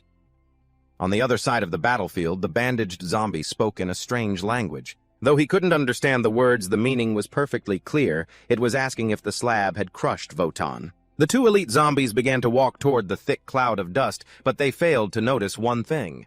Wotan was already on the move, using the dust cloud for cover. He silently dashed forward. The moment he saw an opening, he attacked without hesitation. His war glaive swung in a wide arc, the blade slicing clean through the bandaged zombie's arm. Its hand dropped to the ground. Just then the female zombie leaped back. The bandaged zombie staggered backward. The female zombie quickly moved to shield him, speaking again in that strange language. She was clearly asking if he was all right. The bandaged zombie nodded, replying that the attack had been a close call. Then something terrifying happened. The severed arm began to grow back. Flesh slowly reformed until the hand was completely restored. Wotan narrowed his eyes. Just as he'd predicted, the bandaged zombie was a regeneration-type elite monster. His original plan was to take its head off with a single strike, but the war glaive he was using was heavier than his usual weapon. That tiny delay gave the zombie just enough time to react. The perfect ambush had gone to waste. Wotan and the two elite zombies faced off, all of them shifting into a combat stance. At that moment, the boss zombie let out a roar. A ferocious roar shook the entire desolate city. It was clearly hunting for Wotan. A moment later, the colossal creature had drawn closer, now only a few meters away. Another system notification appeared. Boss monster enraged. Attack power increased by 30%. Defense power decreased by 30%. Wotan quickly analyzed the situation. The boss was the most immediate threat. If he could take it out first, the rest of the fight would be much easier. Without wasting a second, he charged straight ahead, his body shot forward at top speed, sliding between the giant's legs and ducking right under its massive frame. He quickly closed in on the boss from behind. A system prompt appeared before his eyes. Weakness detected. Attacking this area will inflict 300% defense-piercing damage. Wotan raised his glaive and prepared to bring it down, but before the blade could make contact, the female zombie suddenly lunged forward, her weapon crashing against Wotan's glaive. The impact brought his attack to a dead stop. She had deliberately taken the blow to protect the boss. Even though the zombie boss was facing away, it still sensed the attack from behind. The boss instantly grew even more frantic, its giant hand slamming down hard. Its massive palm crashed down onto the ground with terrifying force. The shockwave shook the entire area, shattering the concrete and splitting the earth. Fortunately, both Wotan and the female zombie jumped, back at the last second. But just as Wotan regained his balance, the bandaged zombie suddenly appeared behind him. Before Wotan could react, the zombie grabbed his arm and bit down hard. Its rotting teeth sank deep into his flesh. Wotan immediately swung back to counter, but he felt something was wrong. His body suddenly felt incredibly heavy. A warning notification appeared. Infection detected. HP decreasing by 36 per second. Speed decreased. Attack power decreased. The infection was already starting to spread. Wotan's expression grew grim. The elite zombies quickly realized what had happened, seeing that the tables had turned. They began to taunt him in their grotesque language. At the same time, a colossal shadow suddenly fell over Endless. The boss zombie had lifted its massive foot. It stomped down with such terrifying force that the ground exploded on impact. A huge crater even formed right where its foot landed. Luckily, Endless managed to leap away, narrowly avoiding being crushed. By now, the situation had become extremely dangerous. His body was weakening from the infection. Meanwhile, the boss was relentless in its attacks, and the elite zombies were still in hot pursuit.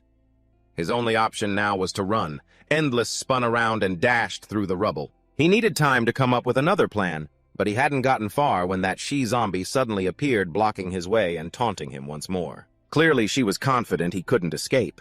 Endless immediately threw a punch, but the she-zombie's reflexes were faster. In the next second, her blade flashed. One of Endless's arms was sliced clean off. Excruciating pain shot through him instantly.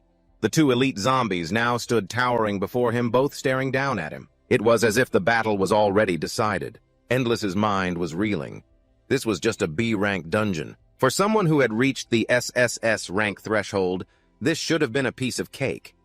But of course, the zombie virus infection had weakened him far too much. Before he could even move, a giant hand suddenly clenched around him. The boss zombie had caught him.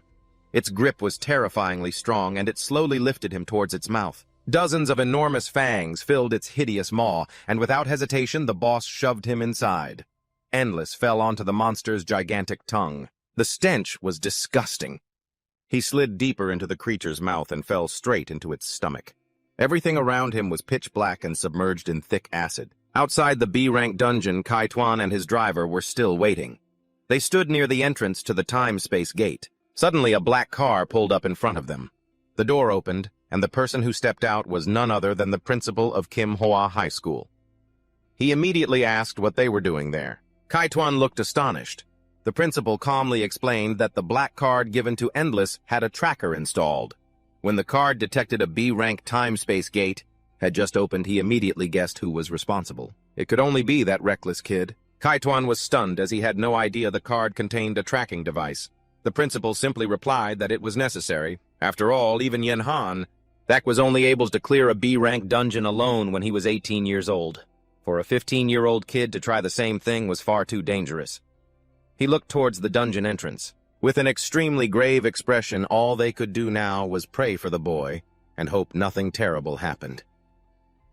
Inside the boss zombie's stomach, Endless lay sprawled out. Soaked in stomach acid, the disgusting liquid corroded his flesh, but his mind paid no attention to the pain. Images kept flashing through his head. He saw the moment he saw Lin Din again. The instant she opened the door, the way she looked at him, and the memory of standing with her in a room. Everything replayed over and over in his mind. In that moment, Endless had a sudden, clear realization. He couldn't fall here. He couldn't fall now. Just then, a new system notification appeared. Class Change Quest. Clicking Confirm will immediately transport you to the Class Change dungeon. Upon entry, the challenger's entire status will be completely refreshed to ensure the best possible class determination. Two options appeared: confirm or cancel. Without a moment's hesitation, Endless hit confirm. Inside the dungeon where the Divine Core team had abandoned him, Endless suddenly realized he had been teleported back here. The scene was exactly as it was before. He was now sitting at the top of a long flight of stone stairs. Two towering pillars stood on either side, and in the middle was a large stone cross mounted on a long concrete table. Endless was leaning against the table, his body looking utterly exhausted. Everything that had just happened in the B-rank dungeon, Sai had drained the last of his strength. The fight with the elite zombies, the infection, and the moment the boss monster swallowed him whole. A notification appeared before his eyes. The system announced that the challenger's condition has been fully restored. All injuries and adverse effects have been removed. As soon as the challenger is ready, you may press the start button to begin the test. Endless stared silently at the message.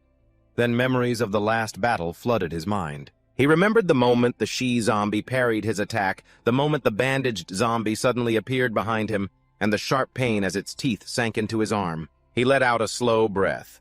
The Class Change quest was a very special type of quest, and it normally couldn't be activated just anywhere or at any time. The system had to transport the challenger to a special test area.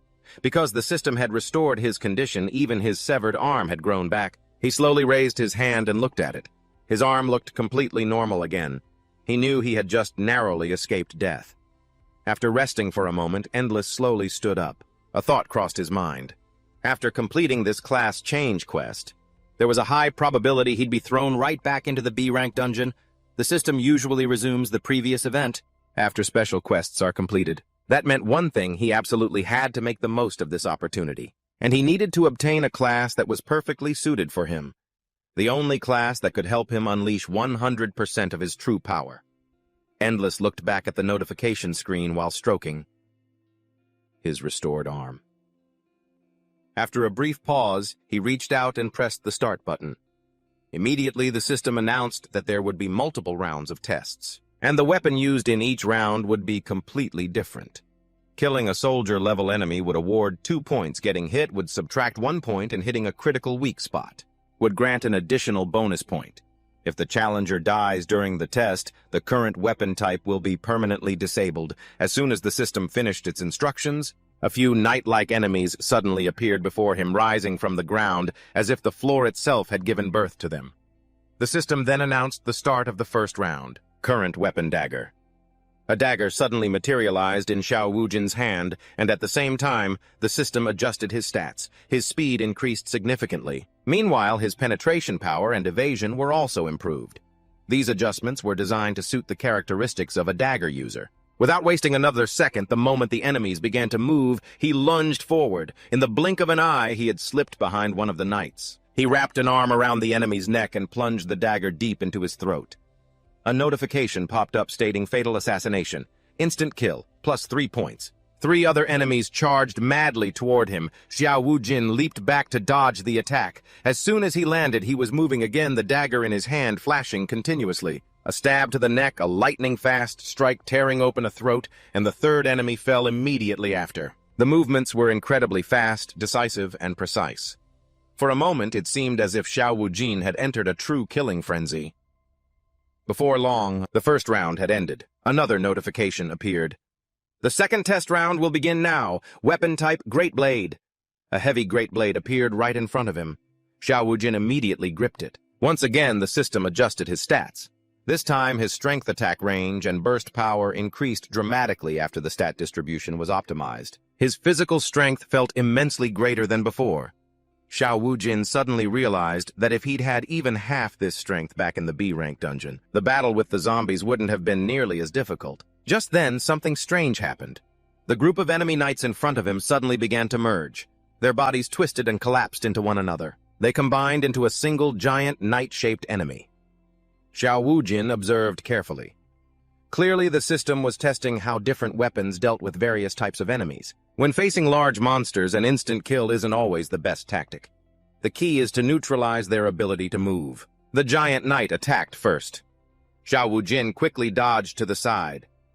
The moment the attack missed, he immediately rushed forward, his body sliding between the giant knight's legs. He swung the great blade low to the ground in a powerful slash, severing the enemy's ankle. The giant knight lost its balance instantly, but Xiao Wujin didn't stop. He grabbed onto the enemy's arm and climbed upward, turning its enormous body into a ladder. He ran along its arm, heading straight for its neck. When he reached the back of its nape, he activated the great blade's exclusive skill, Lion's Roar Slash. A brilliant golden aura erupted from the blade, the energy condensing into the form of a roaring golden lion. The great blade came crashing down, the attack slicing clean through the giant knight's neck. Its head flew off and slammed onto the ground. The massive corpse quickly collapsed right after. But the test didn't stop as another group of enemies immediately appeared. The next test round was set up with the weapon-type light sword. Xiao Wujin grasped the light sword, and with a single sweep, he unleashed a powerful slash that cut through countless enemies at once. They collapsed in an instant. Another notification appeared. Next round, weapon-type hammer. This time, Xiao Wujin lifted a heavy warhammer and brought it crashing down on an enemy's head. The force of the impact crushed the enemy instantly. The rounds continued in a flash. Next weapon, katana, Xiao Wujin, lunged forward and cut down several enemies with a single fluid strike. Next weapon, spear. And this time, a dragon-shaped enemy appeared. Xiao Wujin launched the spear forward with perfect timing, the weapon piercing straight through the dragon's chest from a distance. Round after round passed continuously. With each weapon, Xiao Wujin earned more and more points. Finally, the system announced that all weapon tests were complete. Now the system will analyze which weapon type the challenger is most proficient with. Xiao Wujin exhaled sharply. The entire process had completely drained him. Even so, he believed his overall performance was quite excellent, and now he just had to wait for the results. Beads of sweat slowly rolled down his face as he waited for the screen to finish analyzing the data. Then the first result appeared. Dagger score 98 points. Classification mastery level. Xiao Wujin nodded slightly. After all, the dagger wasn't a bad result, as it had advantages in speed and assassination. But before he could think further, another notification appeared. System error detected. The system announced that the challenger's score with the Great Blade was also 98 points. Xiao Wujin blinked in astonishment. More notifications suddenly appeared in succession. The system has detected that the challenger has passed all weapon training trials. Xiao Wujin frowned as this result only made things more complicated. Even if he was proficient with every type of weapon, he could still only choose one class. He stared at the notification, unsure of how the system would decide. Then a new message appeared. Because the challenger's performance in all data categories has reached an excellent level, the system will make a special exception. The challenger will receive a class, a special exclusive one. The name of the class appeared on the screen, Weapon Master. This class allows the challenger to possess multiple classes at once, master multiple weapon types, and freely switch between them inside a dungeon.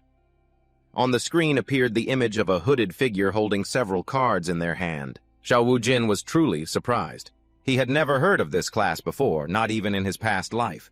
It seemed the system had created a completely exclusive class, just for him. Xiao Wujin stared at it carefully.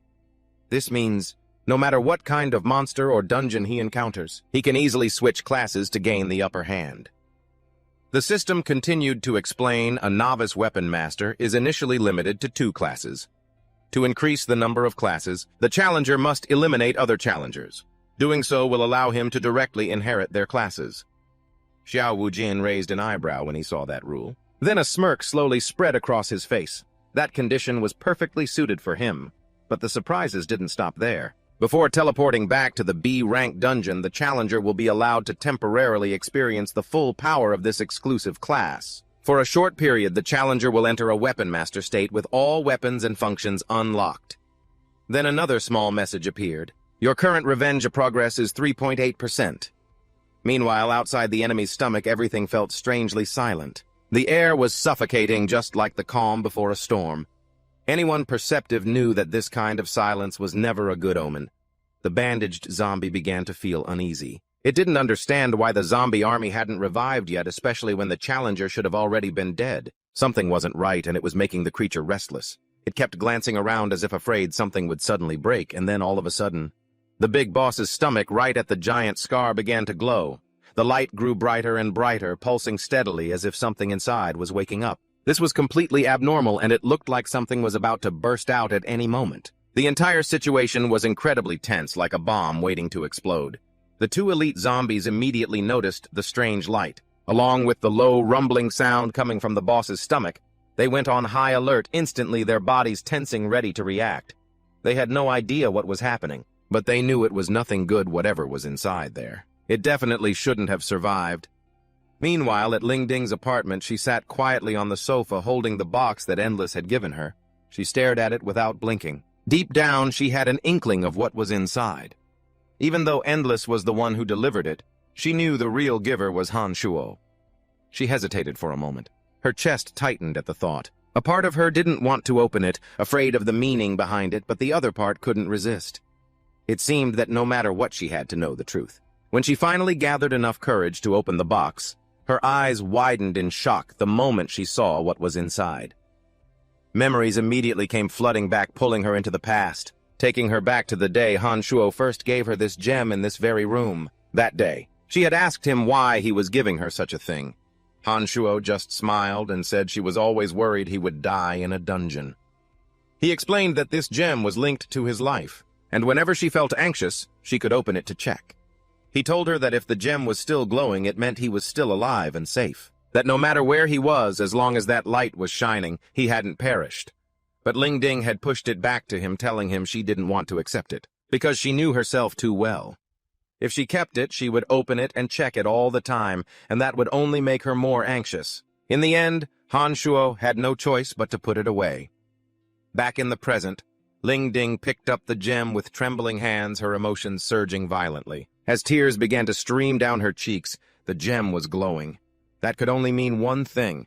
Somewhere out there, Han Shuo was still alive. Back in the B-rank dungeon, everything had exploded into chaos. Endless suddenly burst out of the enemy's stomach, launching himself out with incredible speed and power. The impact was so strong, it tore open the boss's abdomen, sending flesh, blood, and energy flying everywhere. The scene was brutal, gory, and completely unexpected. If the boss could feel pain, it must have been the worst stomachache of its life. The three enemies were completely stunned. They couldn't believe what they were seeing. This guy had clearly been poisoned and swallowed, yet here he was standing tall, alive and kicking, as if nothing had happened. As soon as Endless landed, the two elite zombies immediately took a defensive stance, their bodies tensed and ready for battle. In contrast, Endless looked incredibly calm, almost to the point of being nonchalant. He casually mocked their horrified expressions, seeming to enjoy their reactions. And to be honest, who wouldn't be shocked? Anyone in their position would have been certain he was dead. But he had returned as if it were nothing, completely unscathed and ready for round two. Endless then adjusted his stance and slung the greatsword over his shoulder. His energy changed. It was clear he was getting serious. The real game was just beginning. His power was now focused entirely on maximum speed. The female zombie looked visibly irritated, wondering how this kid suddenly got a greatsword. And how was he able to switch weapons so easily? It was all so absurd. And that just made her even more furious. Endless noticed their confusion and just laughed, even though he couldn't understand a single word they were saying. He guessed they were doubting their own eyes, so he decided to give them a real show. He switched between weapons smoothly. It was clear he had completely mastered every type of weapon. With a confident smirk, he even taunted them, saying this wasn't even the best part. He was burning with fighting spirit and thoroughly enjoying this battle. He switched to the dagger assassin class and dashed forward without a moment's delay. In the blink of an eye, he had circled around behind the female zombie. A notification suddenly appeared. Tip. Approach the target's weak spot. The attack will deal up to 300% armor-piercing damage. Endless didn't hesitate. He slashed at her, aiming for a critical point, but just as the blade was about to connect, the bandaged zombie lunged in to block the blow. In return, both of its hands were severed, but the horrifying thing was those hands immediately began to regenerate. Endless didn't even bother to blink. The moment the hands grew back, he cut them off again over and over. "Let's see which is faster," Endless said. "Your regeneration or my slashes." He attacked relentlessly, his movements becoming faster and more ferocious, one slash after another. He didn't give the bandaged zombie a single second to recover. The fight turned into a brutal exchange, super regeneration versus pure speed. In the end, the bandaged zombie couldn't keep up. Infinity had entered a true berserker rage. It was a bloodbath, with slashes tearing through the air faster than the blink of an eye. The female zombie stood frozen in horror. As she watched her comrades get diced into 100 pieces, Infinity activated his demonic dagger dance skill before she could even react. His eyes blazed and his speed exploded. He charged at her again, unleashing a relentless barrage of attacks from every angle. His blades moved like a storm, forcing her to constantly parry, but she knew she couldn't hold on like this forever. Thinking fast, she decided to create some distance. Since daggers have a short range, backing away would give her a better chance of survival. She launched herself into the air. She tried to escape and reposition herself closer to the creature, but Infinity had already read her move. The moment she widened the gap, he instantly switched weapons. This time he switched to his marksman bow. Maximizing both attack power and accuracy, he drew the bowstring and took aim without a shred of hesitation. Then, with a cold release, he fired. The arrow tore through the air at an unbelievable speed and pierced straight through her chest from behind. She collapsed to the ground, her body spent, still struggling to comprehend what the hell had just happened. Her eyes filled with confusion and fear. She still couldn't fathom how he could just switch weapons at will like that. Infinity switched weapons one final time, transforming into the Grim Reaper, his execution power at its peak. Gripping a terrifying massive scythe, he slowly walked towards her. Every heavy step carried the weight of a final verdict. And for the female zombie, this was the end.